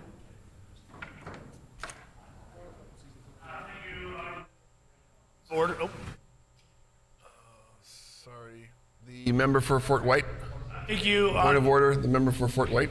Thank you, Honorable Deputy Speaker. And it might not seem like a big deal, Honorable Deputy Speaker, but I've been called myself to numerous point of orders on recognizing whether a member is in the House or is not in the House. And I believe the minister across the way did that numerous times in the last few minutes here, of recognizing when her colleagues were sitting in their chairs in front of her in the legislature in this chamber. I believe that is a violation, as I myself have been called on that. So I would just like to bring that up as a point of order, that all the rules should be reflected equally on both sides, Honorable Deputy Speaker. Just asking for some fair rules, and some fair. If on one side is going to be accountable to one set of rules, Honorable Deputy Speaker, I believe the other side should also be accountable to those same set of rules. The member opposite from the NDP does not operate a different set of rules. We in this chamber and this province all operate the same set of rules. Thank you.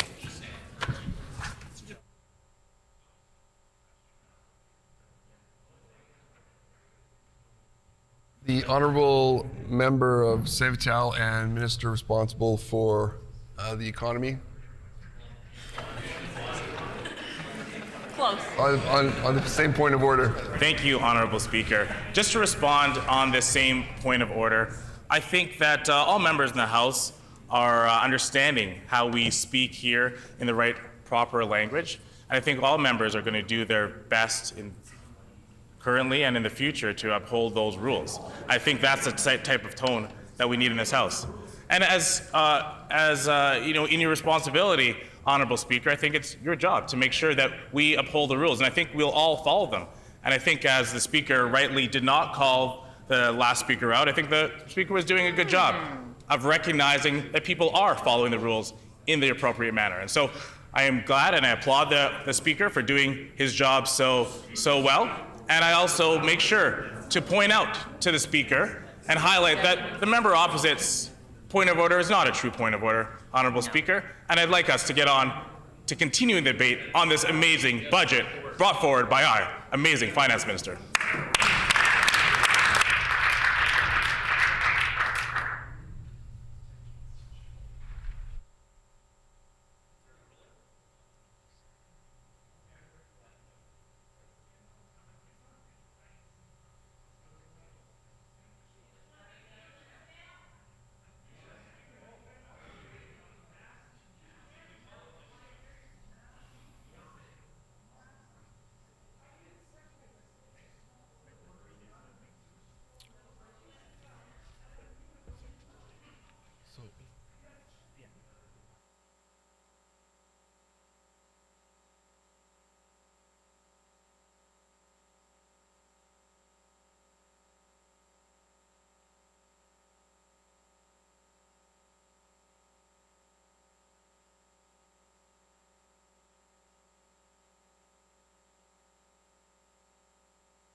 In regards to the point of order, the member is correct that those are the rules. However, I did not hear those references, but I would like to remind every member in the House that we should not be referencing the absence or presence of members that are in the House.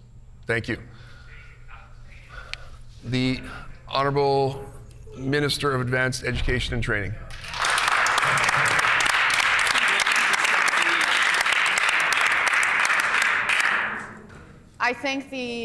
Thank you, Honourable Speaker, and I thank you for your ruling. And I will assure all members that I am somebody who honors the rules, and I appreciate the feedback. I will not make that mistake again. You know, I actually pride myself on being somebody that listens to the feedback of others. I like to work collaboratively. I like to build bridges with folks who share my vision or who don't. You know, I'm going to take a second to tell you what I've told my children about why I decided to run to be a member of this Legislative Assembly. And there's something quite troubling about what's happening in terms of division in our world, and the polarization of ideas, and the inability for people to have conversations in a civilized way. And one of the things that I promised my children and that I promised myself that I would bring to this assembly is respect for other people's opinions, and respectful conversation, and a real desire to build bridges between communities. It's something that I take incredibly seriously. I believe wholeheartedly that this is a job that requires heart and that it is a sacred duty. And I am honored to stand here. I will not become somebody that I am not in this space. And I implore everybody to really think about the impact that we have on the lives of Manitobans, and how we can be the example setters in our communities as to how to have respectful discourse and how to build community. I thank the Honourable Speaker for the time, and I thank all honourable members for their attention. Wonderful.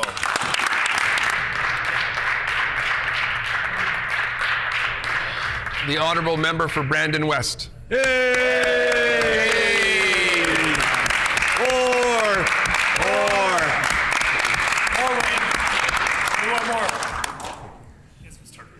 Honourable Speaker, it gives me great pride to rise today and speak to this budget. My budget discussion today will be more of a eulogy, and I'm actually dressed for it today, all in black, to mourn the losses of this budget. I really want to bring that forward, that there has to be some compassion, as was spoke about by the member opposite, and compassion from all of us for this budget and the loss that not only us, but all Manitobans suffered. So I want to take this opportunity to talk about this budget and look at what has happened to all of the numbers in here and the losses of all of the opportunities for Manitoba. It's very sad that we have to look at this way. And the death happened in many ways here, and I think it's a death by 1,000 cuts. And we've all heard that before, that we can die by 1,000 cuts. They're slow, they're purposeful, but eventually it bleeds out. And with that, I would expect that there would be some life-saving measures taken when that happens. And I didn't see that in this budget. I see nothing but cuts, and more cuts that have caused a lot of pain and a lot of suffering, Honourable Deputy Speaker. So I know my friend from Waverley has experienced this same trauma, dealing with death and dealing with first aid. And I would fully expect that when this document was on the table that he was performing CPR to try and bring it back to life. And that CPR in this case was a critical page review, looking at it page by page. And I can envision him doing compressions on this document. And he actually did well. He compressed so much that many of these lines went flat. As a matter of fact, as he kept pressing, I'm sure these lines went into the negatives. And I can show that from this budget, many of these lines that went into the negatives. And I'll get to those as we go, and particularly, Honorable Deputy Speaker, as it relates to justice or the lack thereof in this document. So I also wonder, I know that there's a staffing directory, and I've looked and I did not see Johnny Depp as a member of staff. Edward Scissorhands is alive and well, and this was cut so much that I don't know how we can even look Manitobans in the face with the number of cuts that have happened in this document. So I would like to start out a little bit about some of the expenses that we've done here. And Honorable Deputy Speaker, it was an excellent segue that the member from Fort Whitehead brought forward when he talked about Eeyore, because it's all about sadness, it's all about depression, and you know what, that poor donkey, I hope he has a chance to recover, and I know that he will in 3.5 years. Yeah.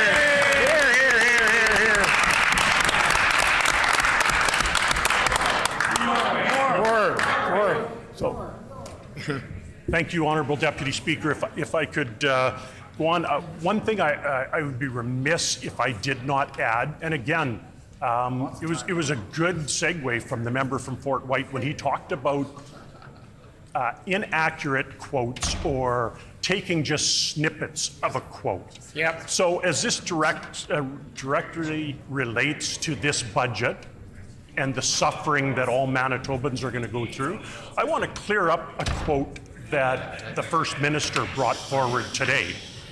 And he was talking about the member from Lac du Bonnet, and the member from Lac du Bonnet and his quote in the Lac du Bonnet Clipper.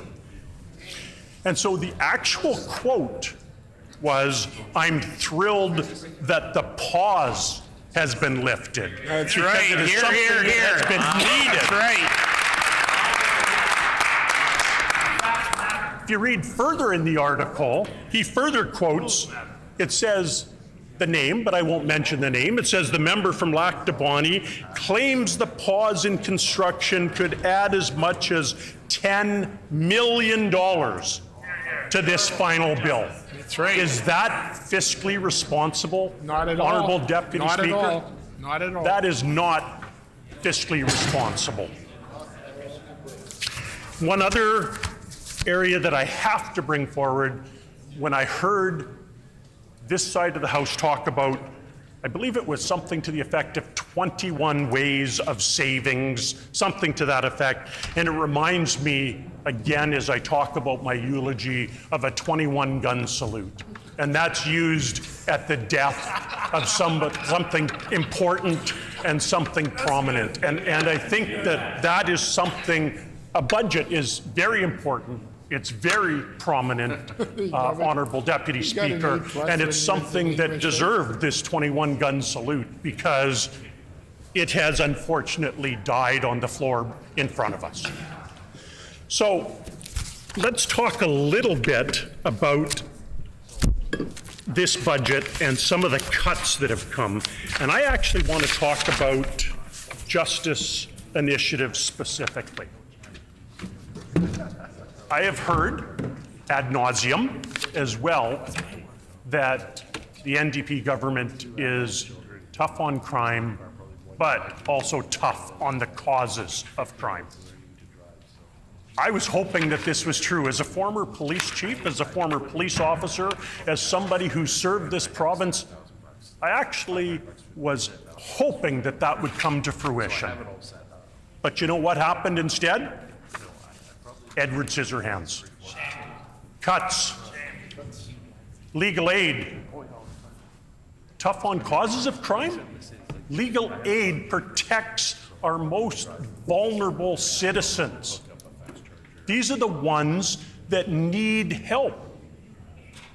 My understanding is the NDP is supposed to look after the people on that end that need the help. And legal aid, the ones that help those individuals, cut.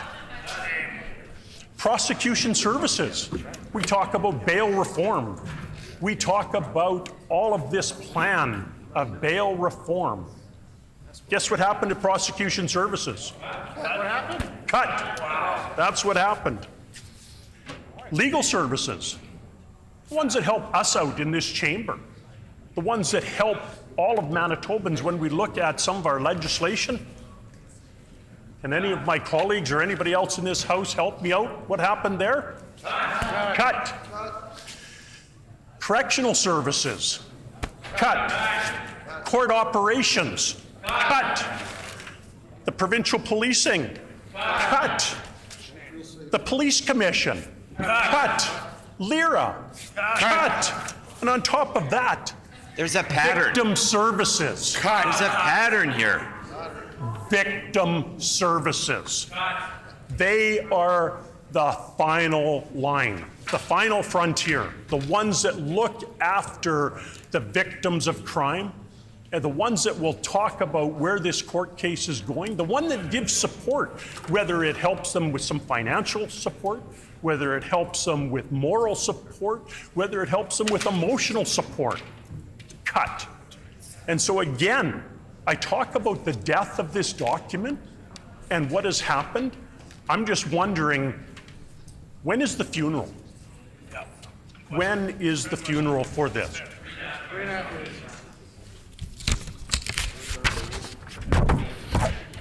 I talked before about defunding the police. And you know what, that sits heavy with me because I lived through that many times during different protests and gatherings where people wanted to defund the police. Well, I think what this document has done is defunded justice. That's right. And justice defunded is justice denied. Yep. When we look at this, how are Manitobans supposed to feel safe in their homes? Yep. How are they supposed to feel safe when they're walking the streets, whether it be Brandon, Winnipeg, or any of the other surrounding communities? How are they going to be safe? They don't want any enforcement anywhere either. So, Honorable Deputy Speaker, I don't have the exact words here with me, but I believe it's the president of AMM, Mr. Blight, talked about this budget specifically, and I wish I would have printed out the document before I came here. I apologize for that. So I'll summarize in that this document is lacking in public safety for rural communities. Rural crime is alive and well, and they needed help, they needed support. No mention of those areas that could really help rural areas, such as community cadets, and those areas that will put in additional supports for rural residents that are suffering and having to wait hours and hours for a response. Now, I don't blame my colleagues from the RCMP, from the First Nations police services, or any of the other regional or rural police services, because they are overburdened with stuff that they need to do. However, what I have to say is that not providing any additional support for them is a crime in itself. Give them the support and the help that they need to make sure that they can keep Manitobans safe. So, if I can, Honourable Deputy Speaker, I'll just go back because I did find the quote here. The Association of Manitoba Municipalities, the AMM, also says the NDP missed the mark on investments in public safety. Trade, shame on them. The AMM was hoping to see a long-term and predictable funding model, but we were instead left concerned about and discouraged by the public safety basket. Now, according to AMM, public safety concerns are only going to escalate for municipalities. The AMM says we have heard them make promises and that they would be tough on crime and on offenders, and we feel they missed the mark on that issue, especially for rural Manitobans. Clearly, municipalities are in the same cart as the rest of Manitobans who were sold promises of no value by the NDP. That's scathing. That is scathing. And you know what? I'm embarrassed, quite frankly. It's difficult and hard work for people in the criminal justice work system. And then to add insult to injury by not providing proper funding, just, it actually burns me to the core. So one other area that I would like to talk about, because I would be remiss if I didn't talk about what's happening in my own constituency. $163 million out of infrastructure budgets. That's what's missing, and that's part of this death that I talked about earlier on this budget, Honorable Deputy Speaker. Many of you in this chamber, on both sides of this House, visited Brandon last week for the Royal Manitoba Winter Fair. And I told you that you would be treated like royalty because of that patronage designation for the Royal Manitoba Winter Fair. And I'm sure many were treated like royalty, but they were treated like a third-class citizen when they drove down some of our roads. 18th Street particularly. Oh, that's terrible. I've had colleagues that have been back on that road since apparently it was fixed.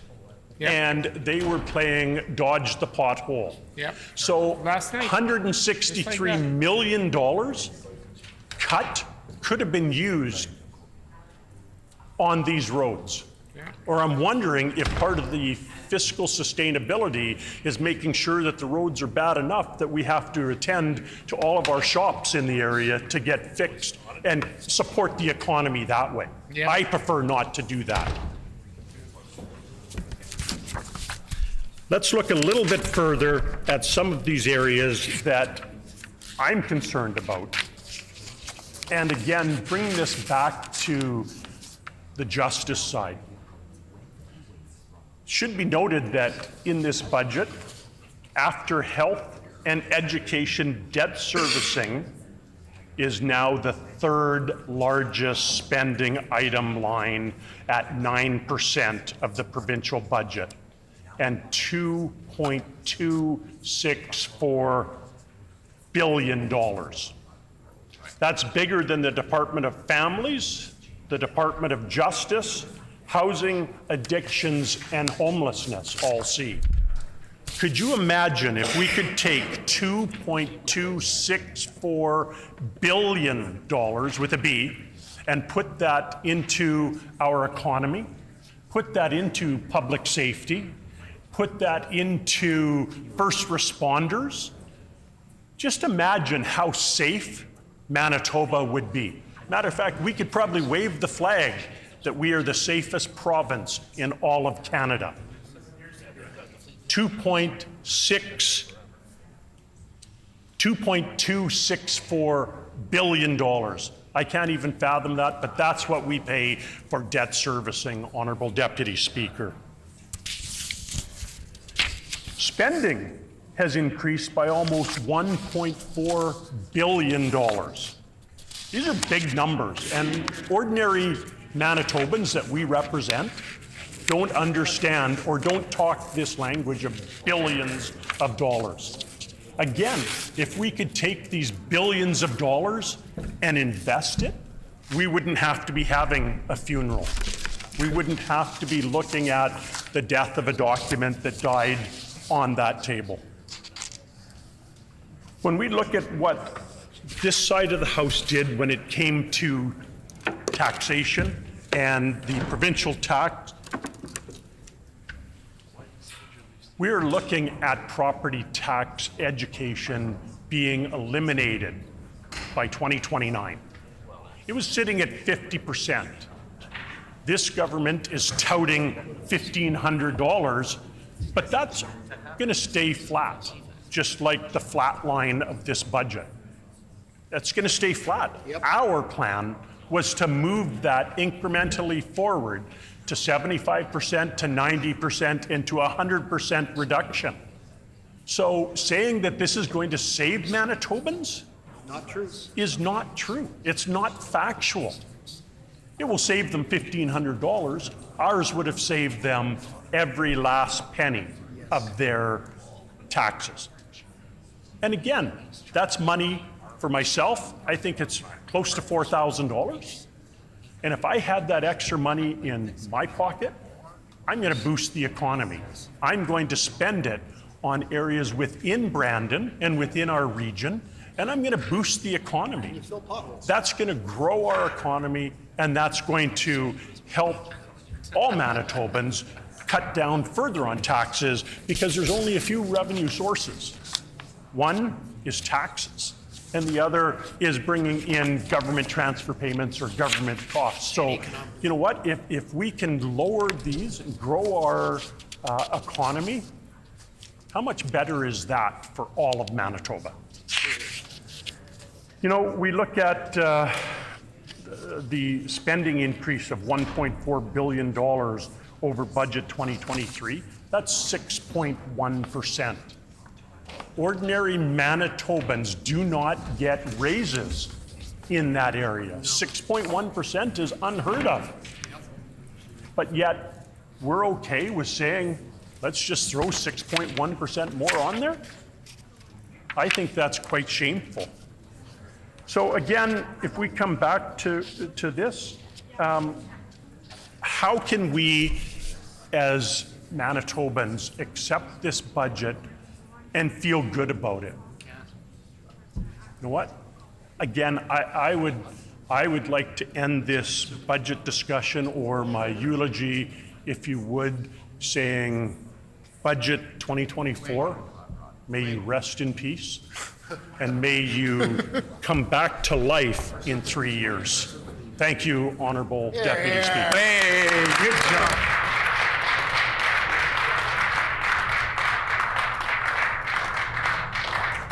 The member for Seine River.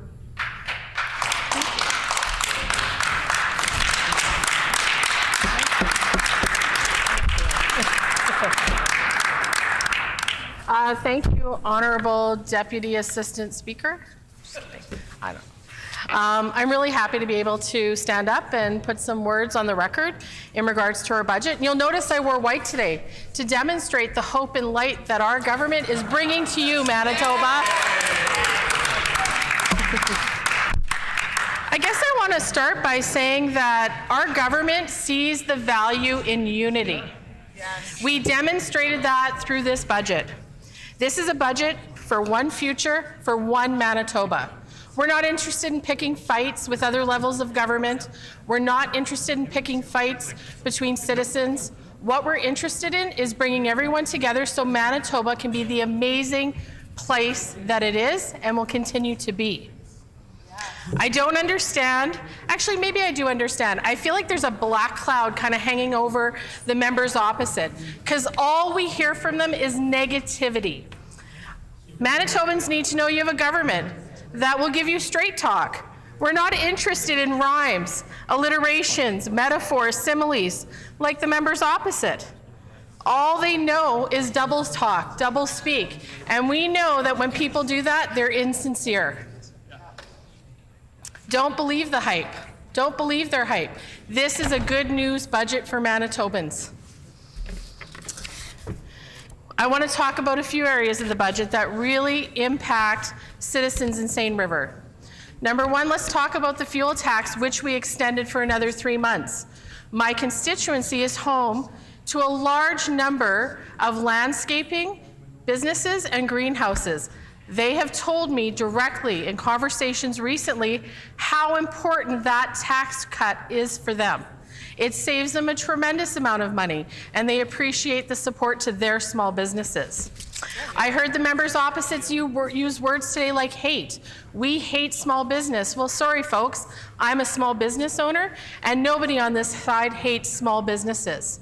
I've also heard the members opposite recently talk about how we feel about police officers. Well, I'd like to inform you, we love them on this side. My son-in-law is a Winnipeg police officer, and I have a deep amount of respect for the work that he does. I want to thank you. I think it's important for Manitobans to know we walk the talk. When we say we're going to do something, we do it. We don't just talk about it, and then just stop doing it. We make things happen, and we're going to continue to make things happen to make your lives easier. This budget helps people in so many ways. Folks in Seine River, particularly folks living in St. Norbert, the seniors that I work with, talk with often, are ecstatic at the news that we are moving ahead with building a new ER at the Victoria Hospital. This is huge for so many people. Change takes time. Folks across want to heckle that it takes years. Well, sometimes it takes time to undo things you do in a split second. You made choices without really thinking about the consequences and the people it would affect. You never once thought about the people on the other side of it. People are not just dollar signs. They are human beings, and they deserve our respect, our attention, and we will always listen to you. 7 years, folks on the other side had a chance to make a difference in everyone's lives. What did they do? They made life harder. I'm a teacher who cares about schools, who cares about education, who cares about the students, the teachers, everybody who works in that system, the parents, the caregivers. It is not an easy place to work. Schools have such high demands. Members opposite are criticizing we're only building 2 schools. I look at it like, wow, we're building 2 schools without using their model. A model that a constituent of mine who is a developer in this city told me he is so grateful we are not going with, because he sees it as a huge detriment to this province. I want to talk a little bit about the $1,500 homeowners affordability tax credit. And I want to talk about it in these terms. We are a government who understands what equality means. We are giving every homeowner $1,500. We are not picking and choosing who gets more based on the value of their home. Everyone deserves the same tax credit, and you're going to get it from us. Renters. My children, I have a child who's a renter. This tax credit that we're increasing for renters is going to be huge for him. He's a dad. He's young. He's just starting out in his life. He can't afford to buy a home right now. But getting an extra tax credit like this will help him save some dollars towards the purchase of his first home. Affordability is important to our government. We care about the citizens in this province. We care about the lives that they lead and the lives they're going to have. I don't think anyone got into the political arena without thinking about people. And if they did, they're here for the wrong reasons. Human beings deserve our respect and our help, and that is our duty as legislators to make sure that we do the best job possible. I have citizens in Seine River who are thrilled with the rebate for new electric vehicles and the rebate for used vehicles, because not all of them can afford a brand new electric vehicle. I've been inundated with emails and calls up until budget day regarding the $10 a day childcare. Folks have now reissued me emails and phone calls to thank us. They're saving money by not having to pay more than $10 a day on in-service and school holidays. That is huge for folks. I want to talk now a little bit about fertility treatment tax credit. This is an important tax credit that I feel personally connected to. My sister had to go through IVF to have her children.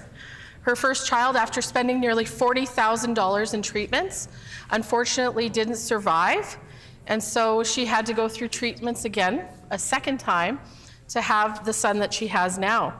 And I know how important tax credits are to folks so that they can create these families that they desperately want.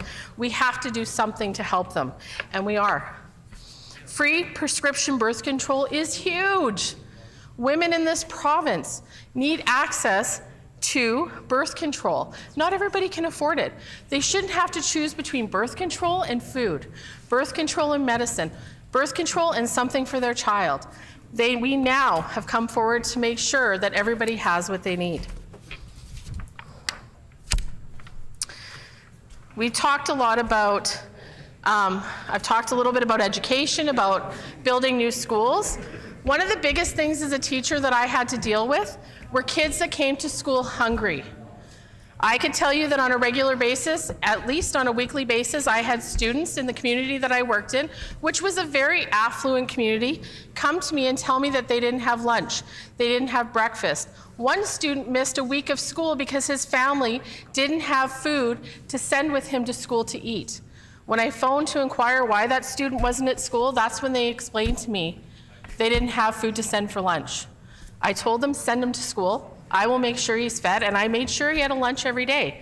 We are going to make sure children are fed, and we're not going to put that onus on teachers anymore. We are going to do the right thing and make sure kids have what they need.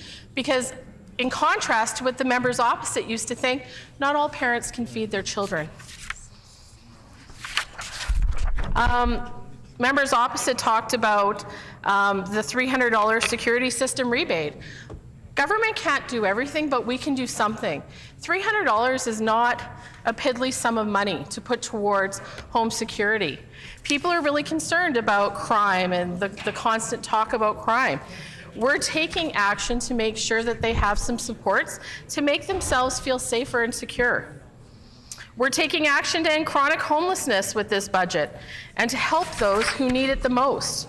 We're providing $116 million in funding to build and maintain social and affordable housing. We're making it easier to build rental housing in Manitoba. My son is looking for a place to rent, a new place to rent. It is impossible to find the right fit. You can't have pets, you can't have this. It is so difficult. We need more choice and we need more competition. We've committed $3.9 million to establish a supervised consumption site, addiction treatment beds, and to support harm reduction services. We need to be there when people are ready to take the first step on their road to recovery.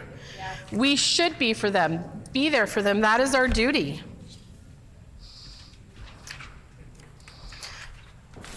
I think one of the most touching parts of our budget that means a lot to me, and I know it means a lot to people that are close to me and to students I formerly taught. We are investing $20 million for MMIWG 2S Plus protection strategies to make Manitoba safer for Indigenous women, girls, and Two-Spirit people. That is huge. As a teacher in South Winnipeg, in a span of 1 year, I taught 2 students who were affected by losing, one lost a mother who was murdered, and another lost a sister who was murdered. This investment will help us move the needle on that problem. Women deserve to feel safe, and we're going to make sure that they do. I also, as the MLA for Seine River, during the campaign, my constituency consists of the community of St. Norbert, which is very close to the Brady landfill. Every day on the campaign trail, I heard people talk to me about the landfill, and I heard lots of different things. But one of the things I heard often was $160 million to search for 3 people. We know that number was never accurate. We know that was more rhetoric spewed by the opposition. We know that we can safely search this landfill and invest $20 million towards doing so. No Manitoban should be left behind, and our budget is not leaving anyone behind in this province. Thank you.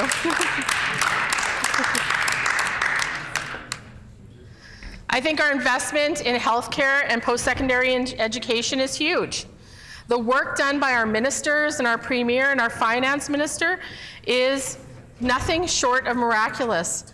The situation we were left with, the budget we were left to deal with, the deficit, is no easy thing to tackle. And yet, we were able to find balance.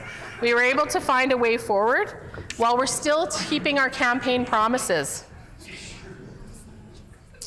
Healthcare should be our #1 priority, because without healthy people, without citizens, why are we here? What are we doing? People can't thrive, our economy can't thrive if we don't focus on the needs of human beings and their bodies and their health. Then we're really missing the point of why we exist. And so investing in healthcare, investing in more workers, and doing that through post-secondary education is the key to moving forward so that we have a stable healthcare system that is there when people need it. We are not going to privatize the healthcare system.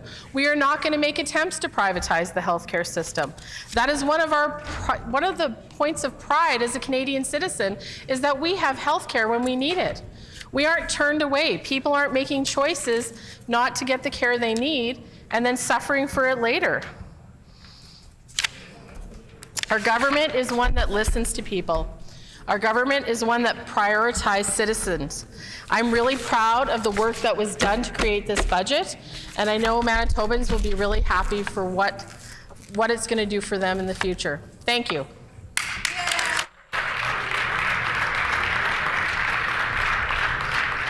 The honourable member for Spruce Woods. Thank you.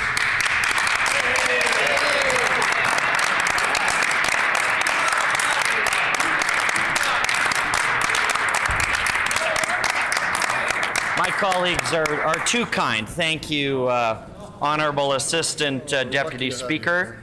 And very, very pleased to rise today to speak to this budget 2024, the first from this new NDP government.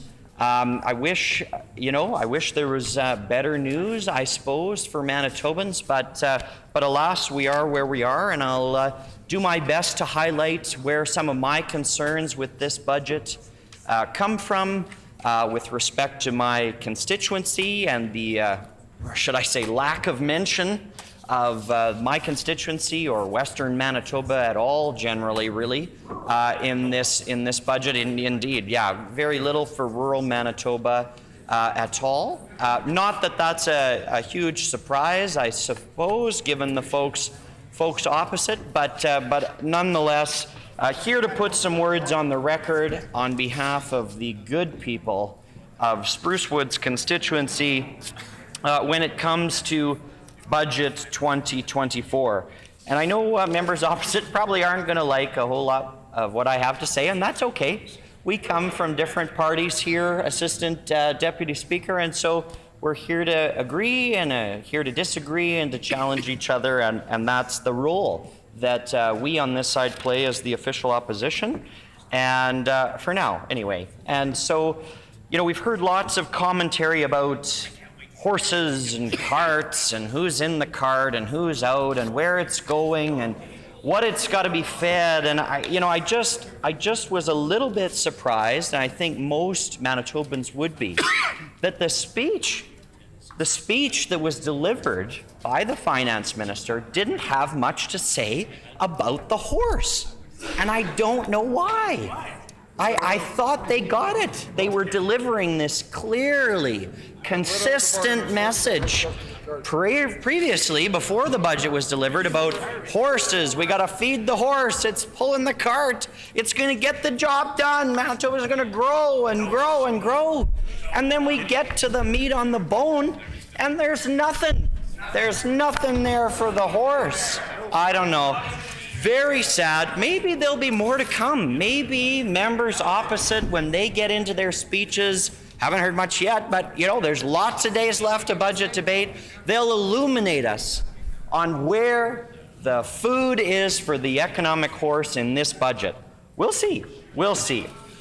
Manitobans, on the other hand, who are concerned, rightly so, about the rising cost of living, will not, sadly, see a lot of relief in this budget.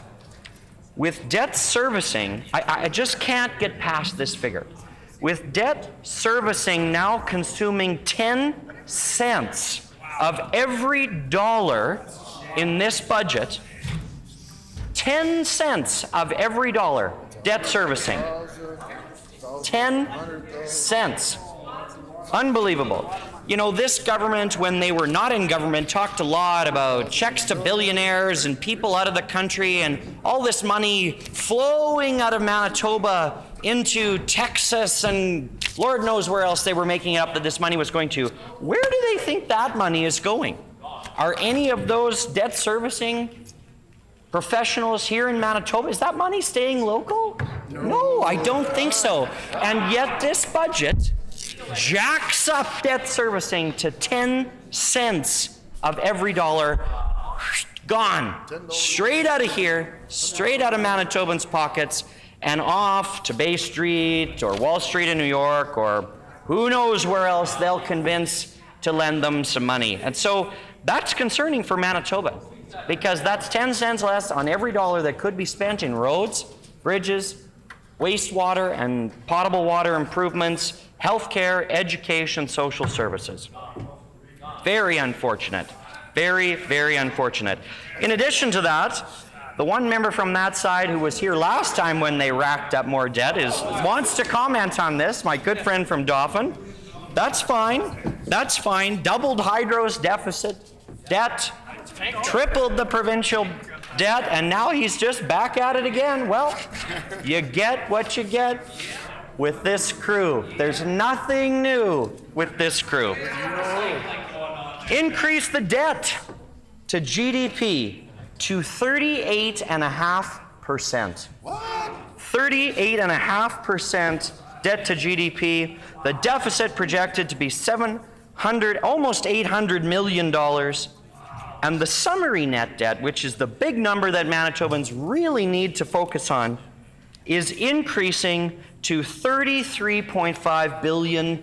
$33.5 billion. That's more than $3 billion higher than forecasted just last year. And yet the Premier comes in every day for question period and says, oh my goodness, our economic outlook has never been better. It's never been stronger. In this 4, 5, 6 months we've been in office, things have rebounded so dramatically that the future is bright. So why is the debt increasing by more than $3 billion if our revenues are going to be so much higher? Where is that money going?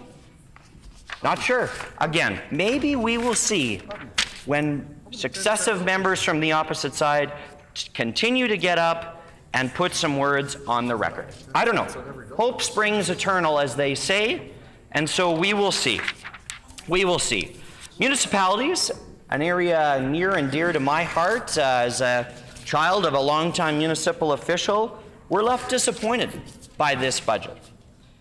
After a significant increase in the 2023 budget to their annual operating grants, it's a meager increase, but more concerning than that, even, is not the small increase. Perhaps the Minister of Municipal Relations got it right and, tried to rein this spending in, and the rest of his colleagues didn't follow along. I don't know. But despite this meager increase, we've lost the Building Sustainable Communities program. Amazing. Can't count the number of projects in my constituency alone that were funded through that program. Great community initiatives that are providing excellent recreation and social activities for rural Manitobans and city Manitobans alike. Gone. Completely erased from this budget. Not sure. There's some mystery numbers in the municipal relations line that we don't really know what they're allocated for.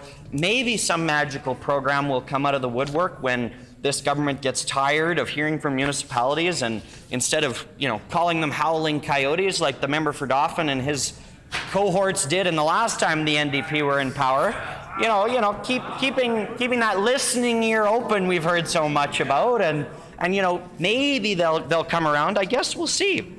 $64 million cut to the municipal roads budget. Well, again, we heard just from the Minister of Infrastructure earlier today that there was 0 cuts to infrastructure funding in this year's budget. I don't know whether she missed the budget or what happened, but there are cuts both to the municipal infrastructure roads budget and her own department's budget for provincial roads and highways. So very, very confusing rhetoric coming from across the road. We had a massive sewage spill into the Red River, which carries on up to Lake Winnipeg and into the Hudson's Bay. A cut to the water infrastructure capital budget as well. So not only are we're not going to invest in more to keep our previous track record of investing more in infrastructure, $500 million a year for 5 years, we're going to cut the water infrastructure budget. Wow. We will see where that gets us, I suppose. And as for my own critic role of education, it is sad, sad news for education today.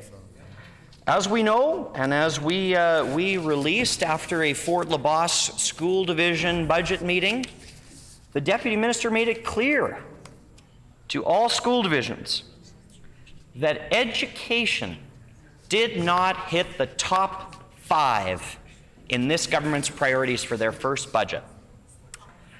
Second largest government department, student enrollment skyrocketing across the province, and it didn't make the top 5.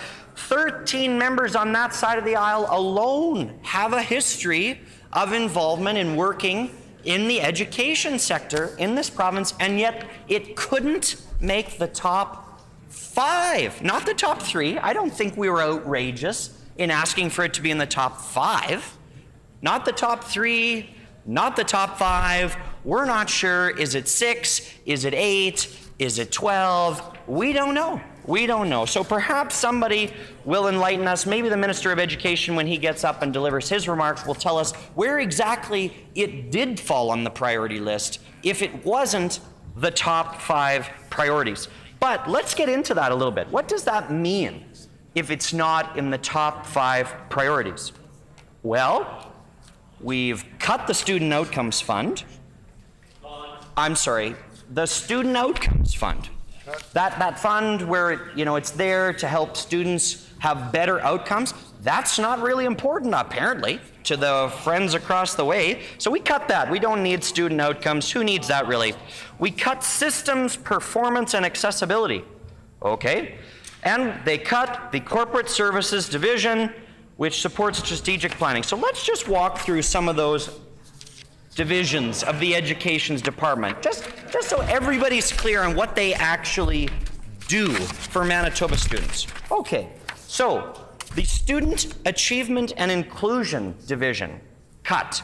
Okay, this division is responsible for leadership of the English and Senior Years Technology Education School programs in Manitoba's K-12 education system.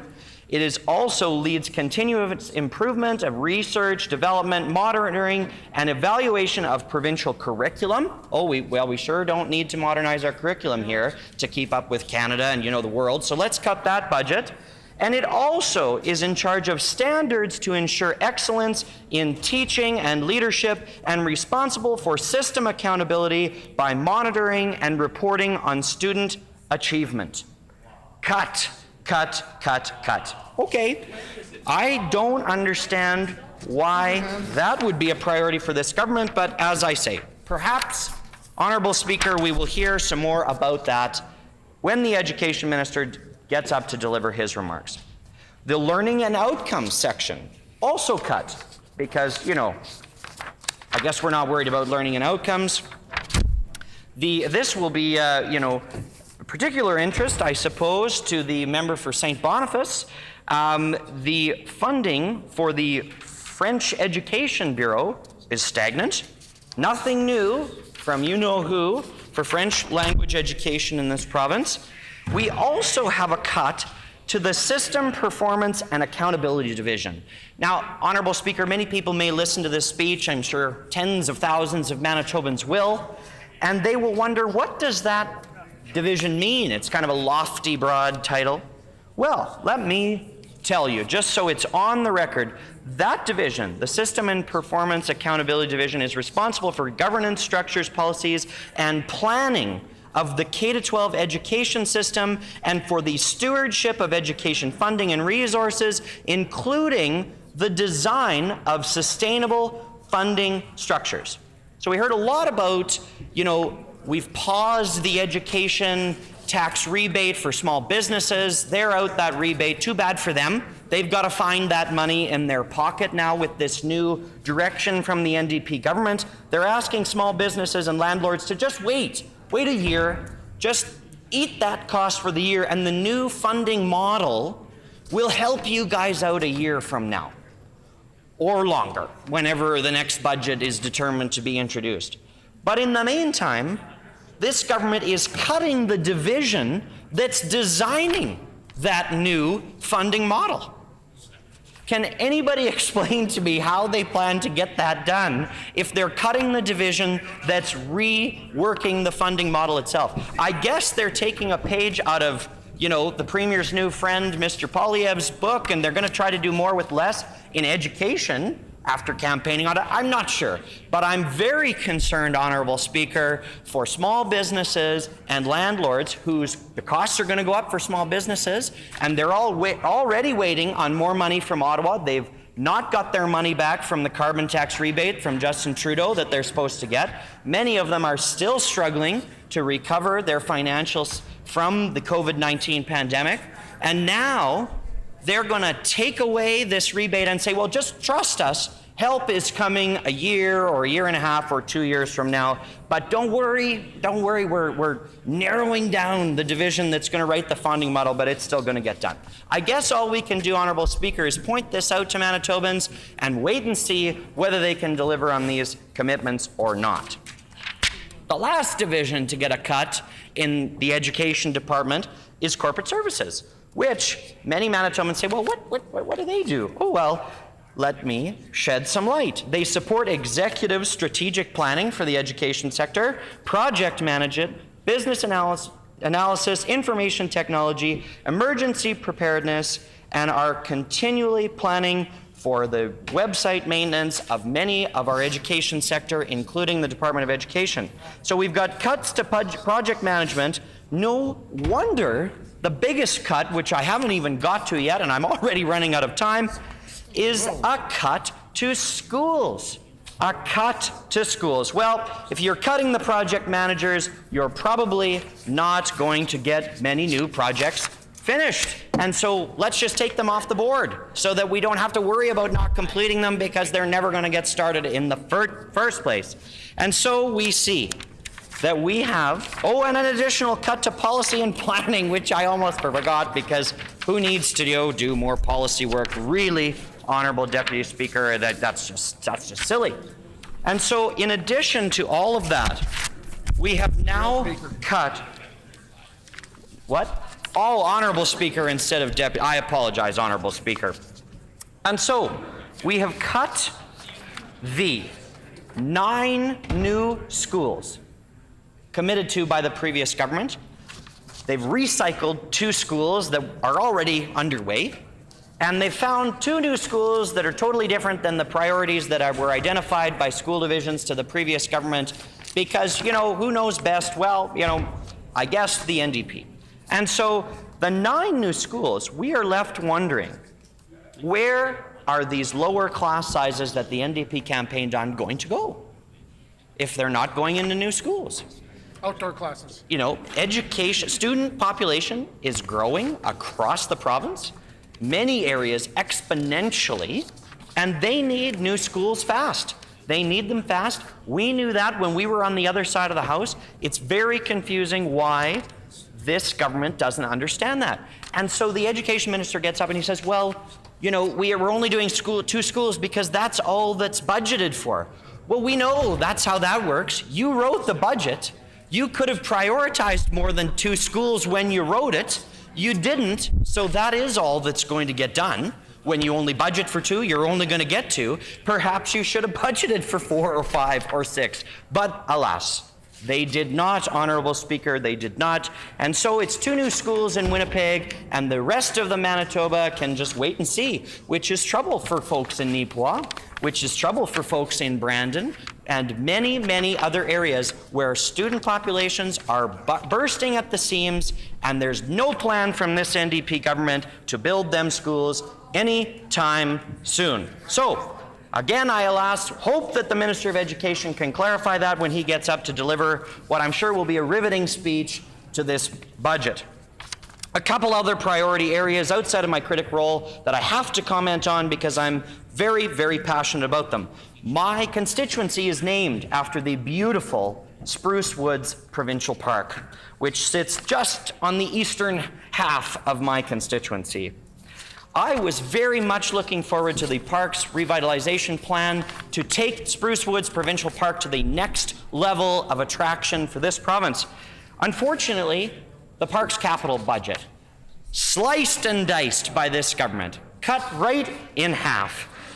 I know, it is shocking to me, and I know many colleagues on this side of the park, I guess we'll be waiting for years to come, and renovations to the bathroom, and the roads to get in, and expansions for campers, all has to wait because the NDP has cut the park's capital budget. Shocking. Shocking. Infrastructure.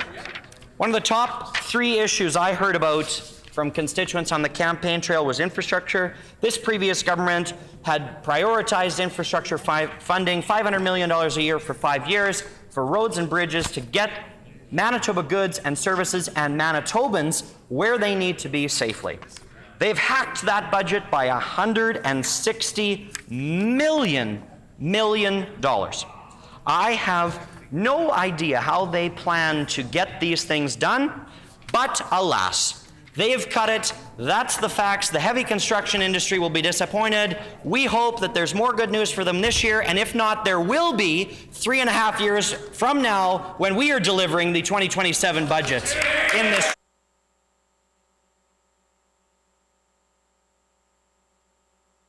The honourable member for Riel.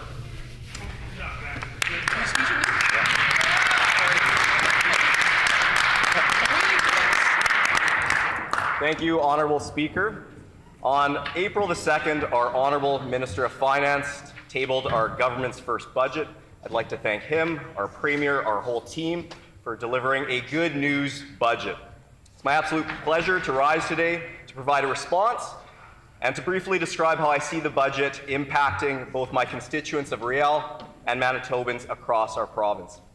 Honourable Speaker, for the past 7.5 long years, Manitobans had a government that suggested every Manitoban was there for themselves, that the only way forward was at the expense of other Manitobans. Instead of working to bring us together, the members opposite looked to slice and dice us with division and fear. They campaigned on pitting different groups against each other.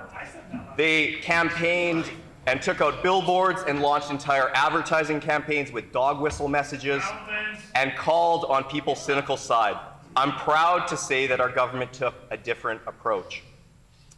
Instead, we decided to call on people's better angels, to put forward a message that we as a province, we as a people are better than that. That the new Canadian is as much a Manitoban as the one whose family lineage goes back generations or further. That Indigenous peoples deserve to have justice for missing and murdered Indigenous women and girls rather than having the government turn their back on them. That the 2S LGBTQ+ community deserves to have their rights respected, just like we need to ensure the safety and religious accommodations for people of different faiths, whether it be Jewish, Muslim, Sikh, Christian, or any other. Honourable Speaker, Manitobans across our province rejected the division from the PC party and instead put their trust in our government on the offer of bringing people together, on a message of hope. This hope was that we have one future, regardless of your background or where you came from, we are one people and that we are, in fact, one Manitoba.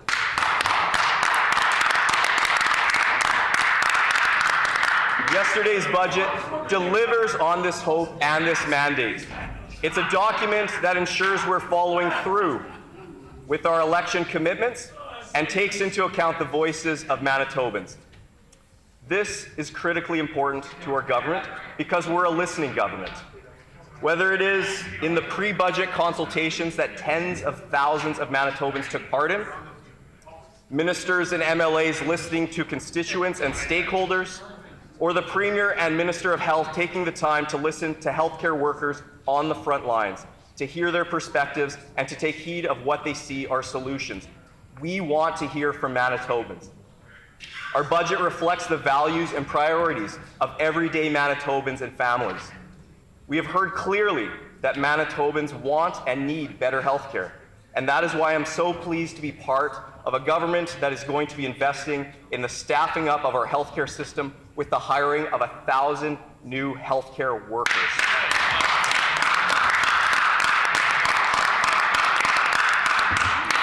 These added doctors, nurses, paramedics, and healthcare aides will make a real difference for the people of Riel and for all Manitobans. We will accomplish this with new graduates, with better retention by changing the culture within healthcare, and by ensuring Manitobans with international accreditation are recognized and ready to work. This, Honourable Speaker, is the first step in the immense task of staffing up our healthcare system after the devastating impact the failed PC government had on our healthcare. Honourable Speaker, I also heard countless stories on the doorstep in the time leading up to the election of the unacceptable situation where people could not receive health care in a timely manner or in their home community.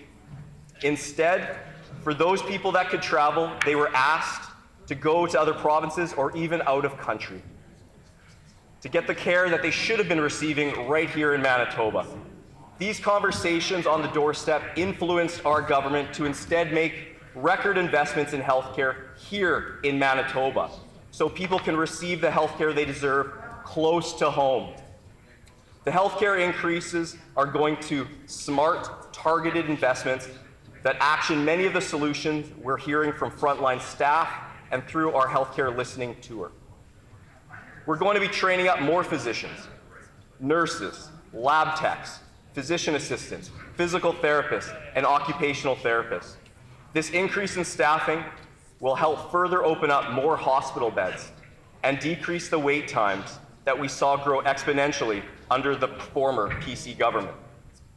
Another aspect of healthcare that I often heard from constituents in Riel is how difficult it was for families to receive medical attention if it was in the evening or on the weekend, and how this often led to seniors or parents having to take their children to the emergency room for care that could have been handled elsewhere. Well, our government is listening, and that is why in this budget, we are connecting Manitobans with a doctor when they need one by investing over $17 million to expand the hours at the existing minor injury and illness clinic, open 2 new minor injury and illness clinics in Winnipeg and Brandon. I'll emphasize the Brandon for the members opposite. And the first of 5 new primary care clinics here in Winnipeg. The impact of this investment should not be understated. By having a place where families can receive care outside of an emergency room or even an urgent care facility will mean the world to those families. Imagine having a child that needs stitches, or perhaps a senior who's concerned about a medical symptom and having to wait in an ER for a long period of time because your situation is just not dire, but you still need care. Rather than just complaining about this and sitting on our hands like the previous government did, our government is putting the measures in place based on what we heard from Manitobans to improve the health care that they receive, whether that is a minor injury or an emergency. All of this is in addition to the $65 million allocated in this budget to reduce emergency room wait times and to provide better patient care faster. This will be done through an expansion of acute care beds with a staffing of 151 new beds, which will thereby allow people to be transferred from the emergency room to the appropriate care unit, increasing weekend patient discharges, and investing in alternate care levels of care to create space for the sickest patients while moving less sick patients out of busy wards. Another topic that I often hear about from folks is why governments don't invest more in prevention. Well, Honourable Speaker, our government is doing just that. One of the things I'm so proud of as a parent and as a former teacher is our government's introduction of a universal nutrition program in all schools across our province.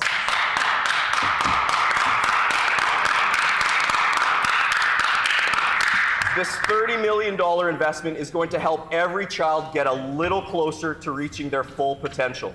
Because we all know that a hungry child cannot learn, despite what some members of the opposition benches will tell you. By providing breakfast, lunch, or snack programs, depending on the needs of the schools, we are going to be actively preventing many of the issues that teachers, principals, and educational assistants are dealing with every single day. It is the programs like these that will help bring along the kids and young people that face additional challenges to be successful and will ultimately help raise the learning of those kids. And I'm not just talking about some arbitrary number or a score on a PISA test that the members of the PC party love to howl about. Another preventative program that our government is investing in is the doubling of the prenatal benefit from $81 per month to $162 per month to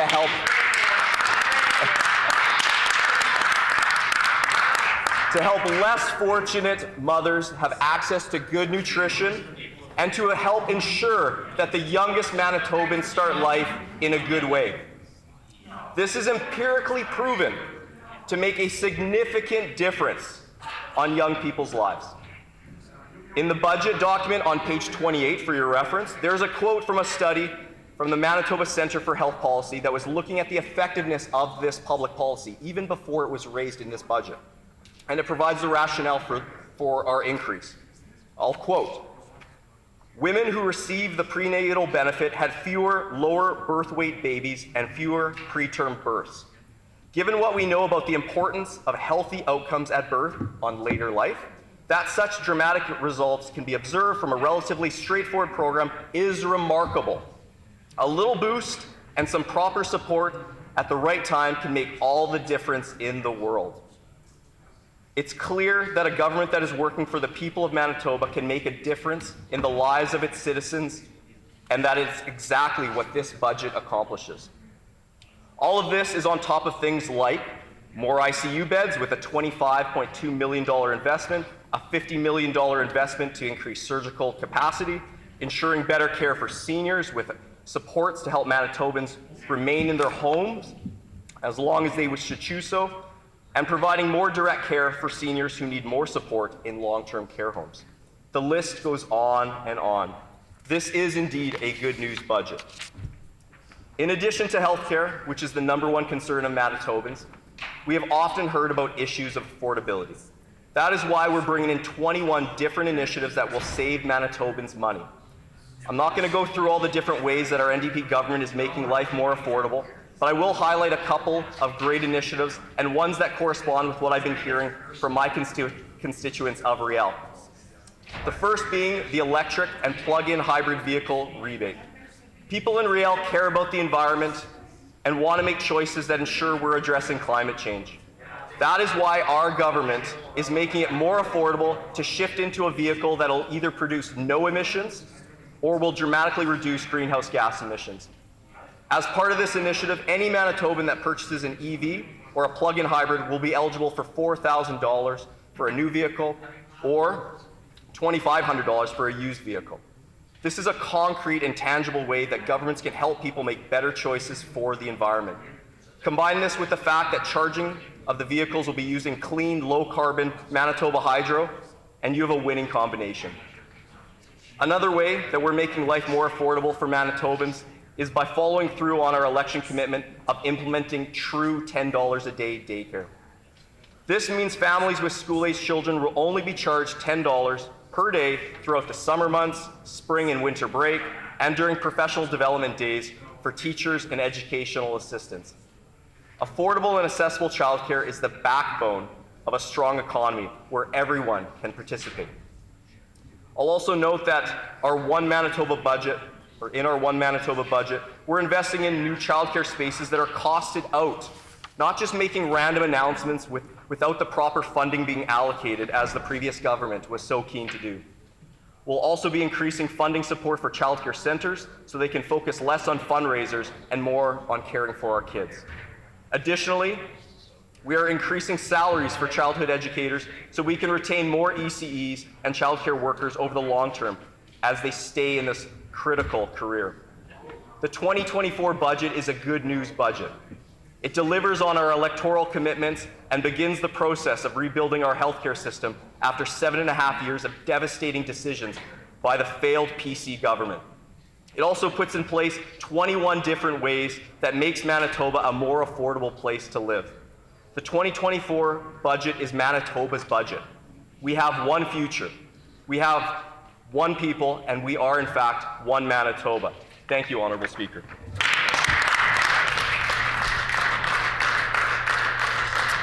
The Honourable Member for Steinbach.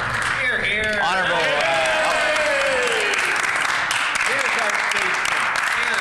Not a showman, a statesman. Honourable Speaker, thank you very much. What an opportunity it is to speak to 21st budget, maybe the opportunity that I've had in this House. As I often do, and I hope you'll give me some latitude, Honourable Speaker, and members of this House, I want to begin by thanking my family for the support that they continue to give me in elected life and that they've always given me. My very gracious wife, Kim, who continues to be my strongest supporter, and of course my lifelong partner. And I want to thank my son Malachi, who this year is graduating from high school in just a couple of months, and that's an exciting time and also a little bit of a nervous time for parents as we watch as he tries to figure out exactly what his next stage in life is going to be. So I want to begin, as I always do, by thanking both of them in particular, and of course my more extended family, who has always been strong supporters of me in the constituency. And of course, speaking of the constituency, the Steinbach constituents, I am always grateful and honored by the support they continue to provide, whether that's not just at the ballot box, but through their comments, through their thoughts, through their prayers, which they often express to me in a variety of different events or a variety of different ways, and I'm grateful for that. There are many good things happening in the Steinbach constituency, and I'll highlight a couple of them and then transition into specific comments about the budget. The Southeast Events Centre in the Steinbach constituency is well underway. It began construction last year with funding from our progressive conservative government together with I'm glad to say that it was far enough along that the current government couldn't cancel it. It is well out of the ground, and we expect that there'll be hockey and other events played there probably early next year, and I hope that all members have an opportunity to come and see it.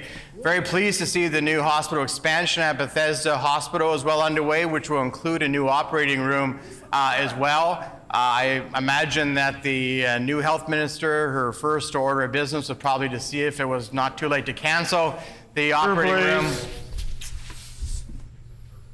Once again, pronouns are important. The member's been around long enough that he should know that. So I'd expect him to follow the rules. The Honourable Member for Steinbach. I've been around a long time and still make mistakes, and so I apologize for that mistake, Honourable Speaker. The health minister, they probably, in their first opportunity, tried to see if they could cancel that particular project, and I'm glad that they were unable to cancel it. And the hospital continues now in its development, and I know that all residents of the region will benefit from the expanded hospital and the operating room. Of course, dialysis began in the city of Steinbach just a few months ago. It hadn't been there ever before, so many residents in southeast Manitoba were driving into Winnipeg for dialysis. So very, very pleased to see the new dialysis unit open, and also the new elementary school, which is now well under construction again. Fortunately, it didn't fall under the axe of the at least seven different schools that the NDP have chosen to cut out of the budget. So we're glad to see that that elementary school is going to be completed, I think, in a few months. Now, turning more specifically to comments on this year's budget, Honorable Speaker. I want to begin on the file of justice. And my friend from Concordia, and I've said this before, even when he was in opposition and I held the position that he holds now, I think we have a reasonable friendship and relationship, and none of these things are personal, they're professional, but they're important issues to discuss here from a policy perspective, beginning with the issue of violent crime. So this is a government who committed during the election to be tough on crime. What we saw in the budget was anything but. We probably saw the warning signs coming because the NDP quickly stopped any real meaningful bail reform, even though Manitoba was recognized as a leader when it came to leading bail reform in the country prior to the last provincial election. In fact, the federal government, as a result of a push by Manitoba and a few other provinces, chose to have a special meeting in Ottawa to look at bail reform, and there were some changes, not enough changes when it comes to repeat offenders, but some changes were implemented.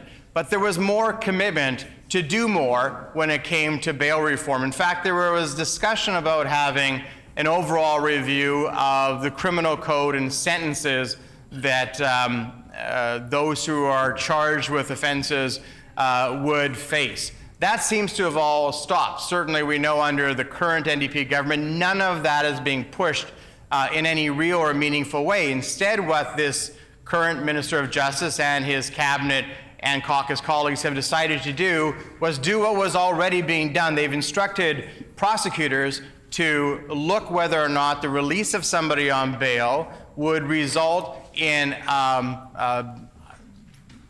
unsafety in the community, whether or not the release of somebody on bail would cause the community to be less safe. Well, that was already being done. It was always part of a prosecutor's job to make the determination about the request for bail, whether or not the release of that individual on bail would result in them not appearing for a court case, as an example, or whether that would result in the community being less safe, or whether it would recall the justice system into disrepute.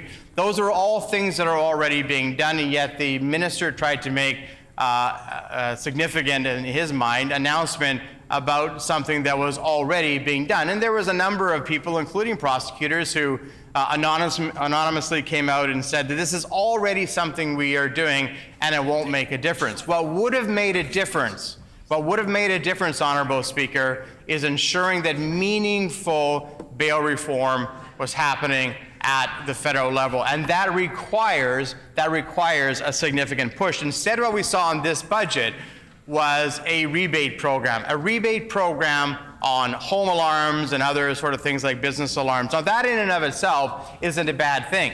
I'm sure that homeowners or business owners who are going to avail themselves of this particular program will be happy for the $300, but that doesn't stop violent crime specifically, because ultimately what residents want aren't necessarily alarms. They don't want the criminal showing up at their door. Having a picture of the individual who showed up at the door to commit a crime is great from an evidentiary perspective, I suppose, but what individuals want is to know that when they lock their door and they're ready to go to sleep at night, that there's not going to be a home invasion, or if they go out, that they're not going to be faced with somebody who is looking to commit a violent crime. And nothing in this budget deals with that. It's all reactive. And it reminds me of the former Greg Selinger government, who brought in a program to provide funding for those who wanted to put deadbolts on their yard. On their doors, Honorable Speaker, deadbolts. That was the plan. So basically, lock yourself in your home and pray that nothing happens until morning. That is not a crime reduction strategy. That is providing funding for people to bolt themselves into their home, or in this case, have a camera on their door. It doesn't do anything to actually reduce violent crime, and that is the commitment that was made. Quite apart from that, we see in the budget, and it was mentioned by my friend from Brandon West, that there's also a reduction in the funding for victim services. Now, I remember the now Minister of Families, when she was on this side of the House, They're talking about how there needed to be more funding for victim services, that more money had to go into victim services for those who might have been victims of sexual assaults as a specific example, but other things as well. And far from either her advocacy or others in the cabinet resulting in more money for victim services, this actually resulted in less money for victim services. But that is the difference between saying something is going to be a priority and actually making it a priority. In fact, we see that when it comes to education. As a result of the changes when it comes to the rebate program on property taxes or school taxes in particular, every Manitoban in the province is going to see an increase on their property tax bill.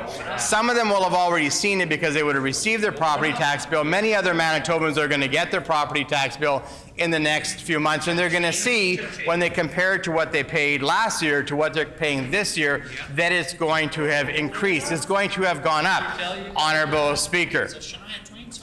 And ultimately, when Manitobans see this, they'll know it's because the provincial government has changed the tax rebate program and also are allowing school divisions in many cases to increase the school taxes by somewhere between 6 and 17% on the high end in certain areas. Every province, every homeowner in this province is going to be paying more. That is not what they were told they were going to get under the NDP, but it's what they could have expected under the NDP because this happened before.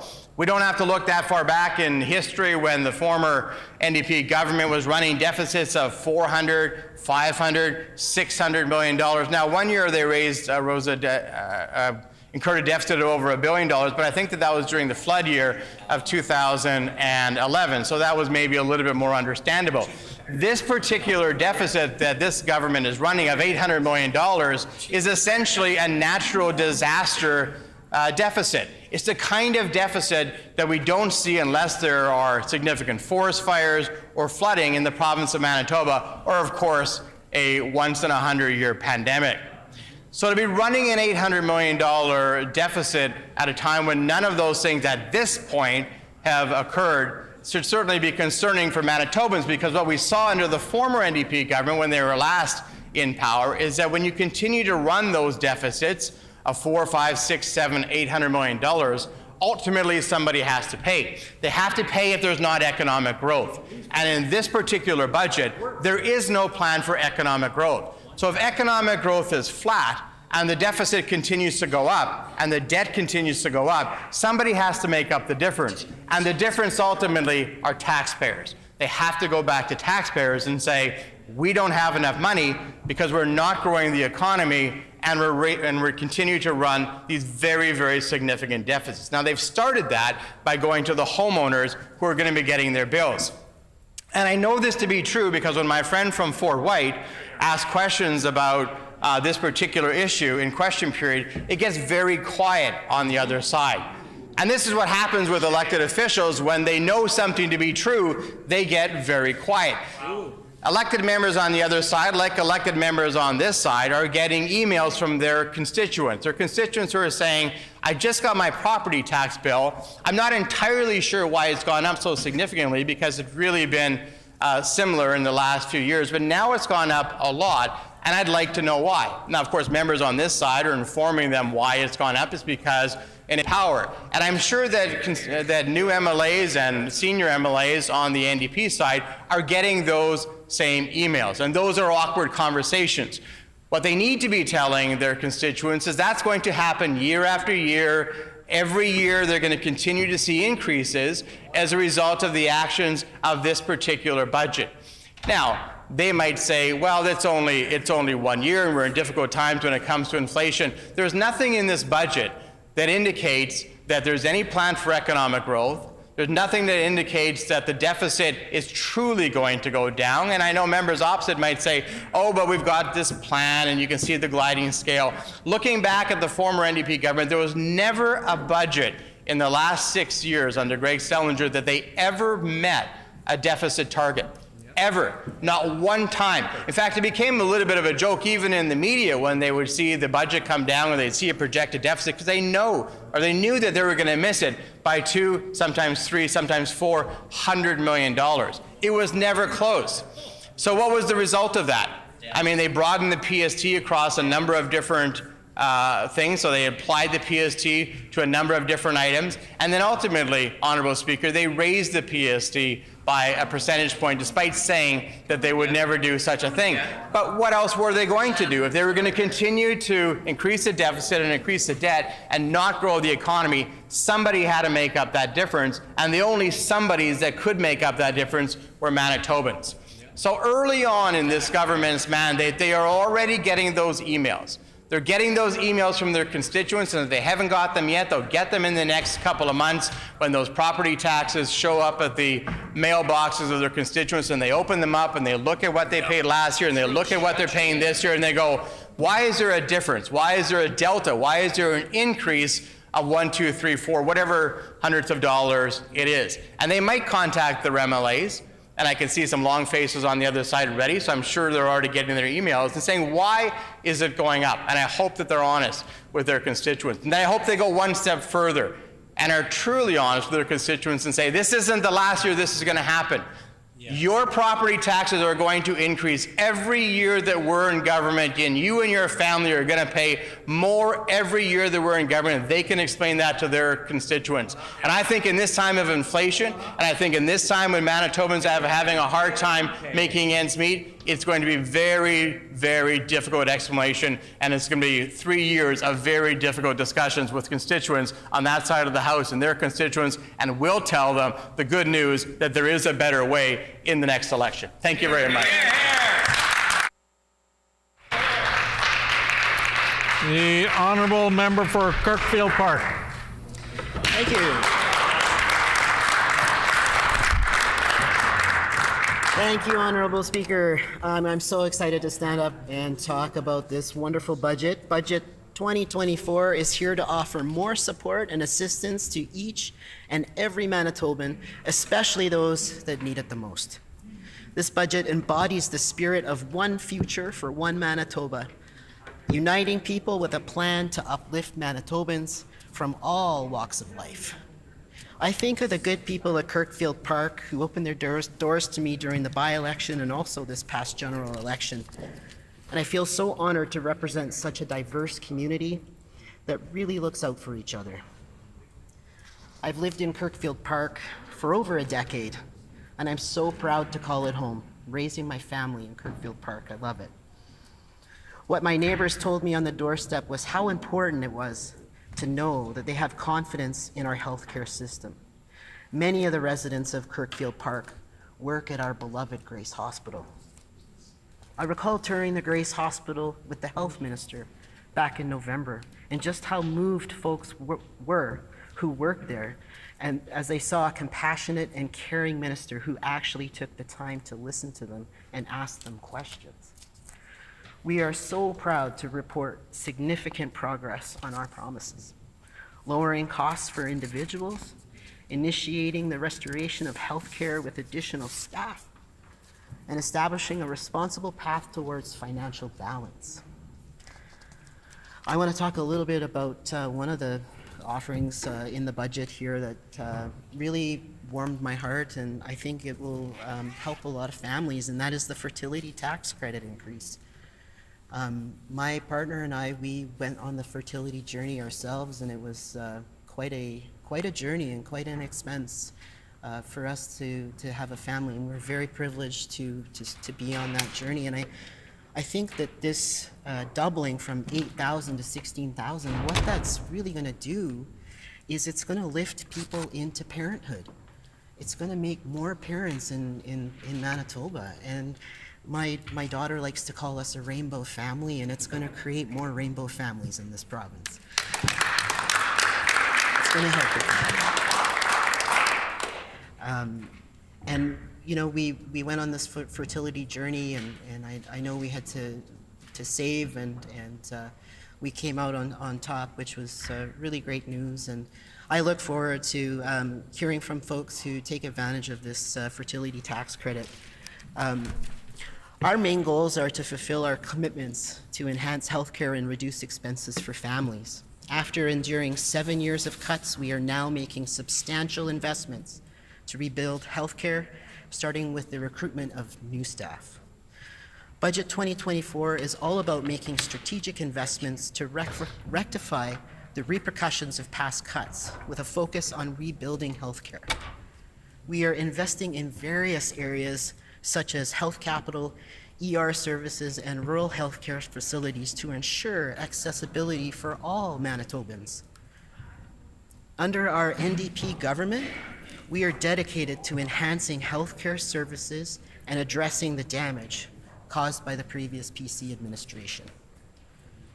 Budget 2024 is a step in the right direction, laying the groundwork for a brighter and healthier future for all Manitobans. We are committed to making life more affordable for Manitobans by implementing measures to reduce costs and provide essential support where it is needed most. Our focus is on empowering individuals and families to thrive and prosper in our beautiful province. I really feel that together we can overcome these challenges and seize the opportunities and create a better future for all Manitobans. I think we could work hand in hand to rebuild what needs mending and ensure a prosperous and healthy Manitoba for generations to come. This is about our families and our families' future. Manitobans deserve the best for their families and communities. After facing cuts and freezes for 7 years, we are taking action to address rising crime and inequality. Our NDP budget is investing in children, new parents, recreation and cultural programs, public safety measures, and supporting the most vulnerable members of our community.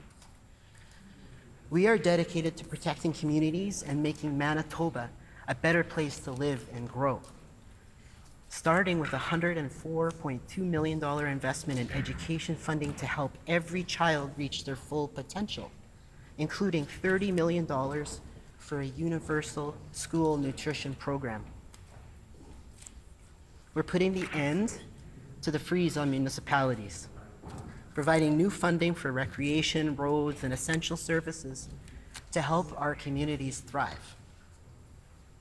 This includes significant capital investments in school properties and increased grants for municipalities.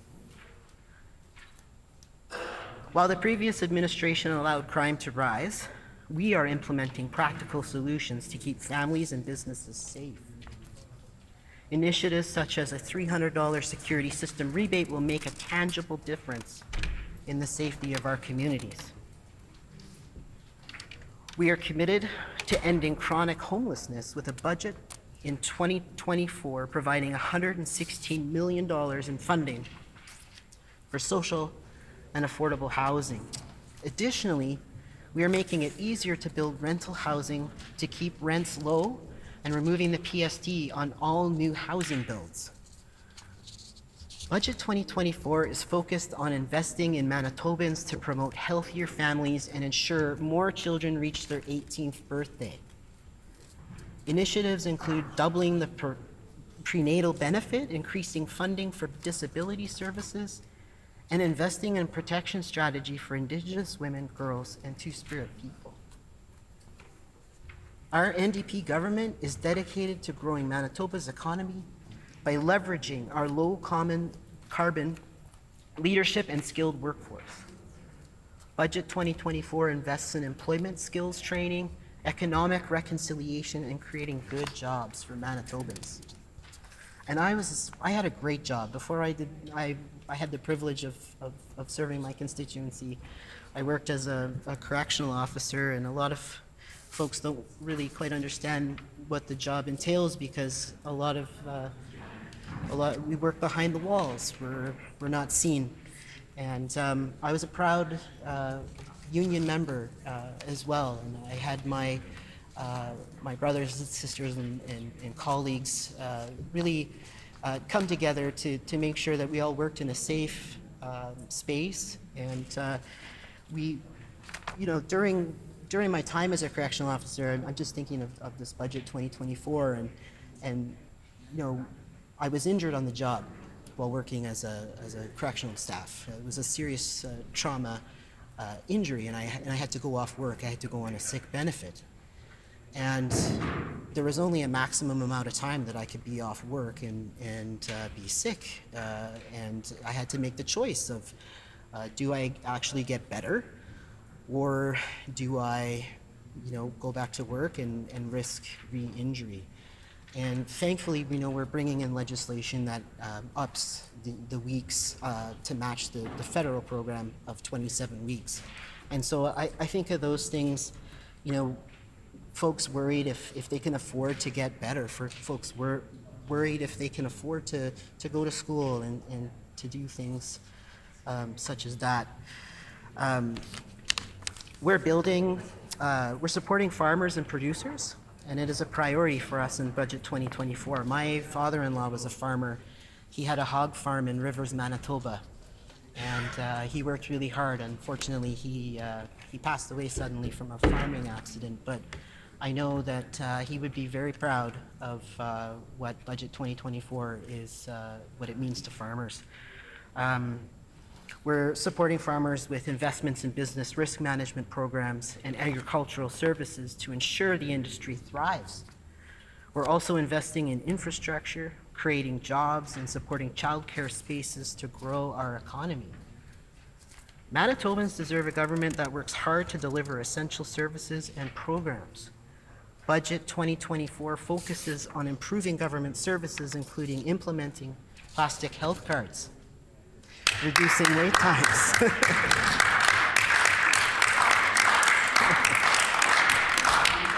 and hiring more staff for vital programs. We are committed to transparency and accountability, launching an inquiry into the Winnipeg Police Headquarters to address white-collar crime. Budget 2024 sets a course for fiscal balance while rebuilding healthcare and lowering costs for Manitobans. Budget 2024 is bringing healthcare closer to home for First Nations and northern communities. We're investing in healthcare centers, ambulance services, and resources to support those in need. Additionally, we are enhancing safety and connectivity in the north with new services and infrastructure investments. Budget 2024 is improving healthcare in the Westman region. I love Brandon. Order, please. When this matter is again before the House, the honourable member will have 10 minutes. The hour being 5 o'clock, the House is now adjourned and My mistake. The honourable member will only have 9 minutes. The hour being 5 o'clock, the House is now adjourned and stands adjourned until 10 a.m. tomorrow.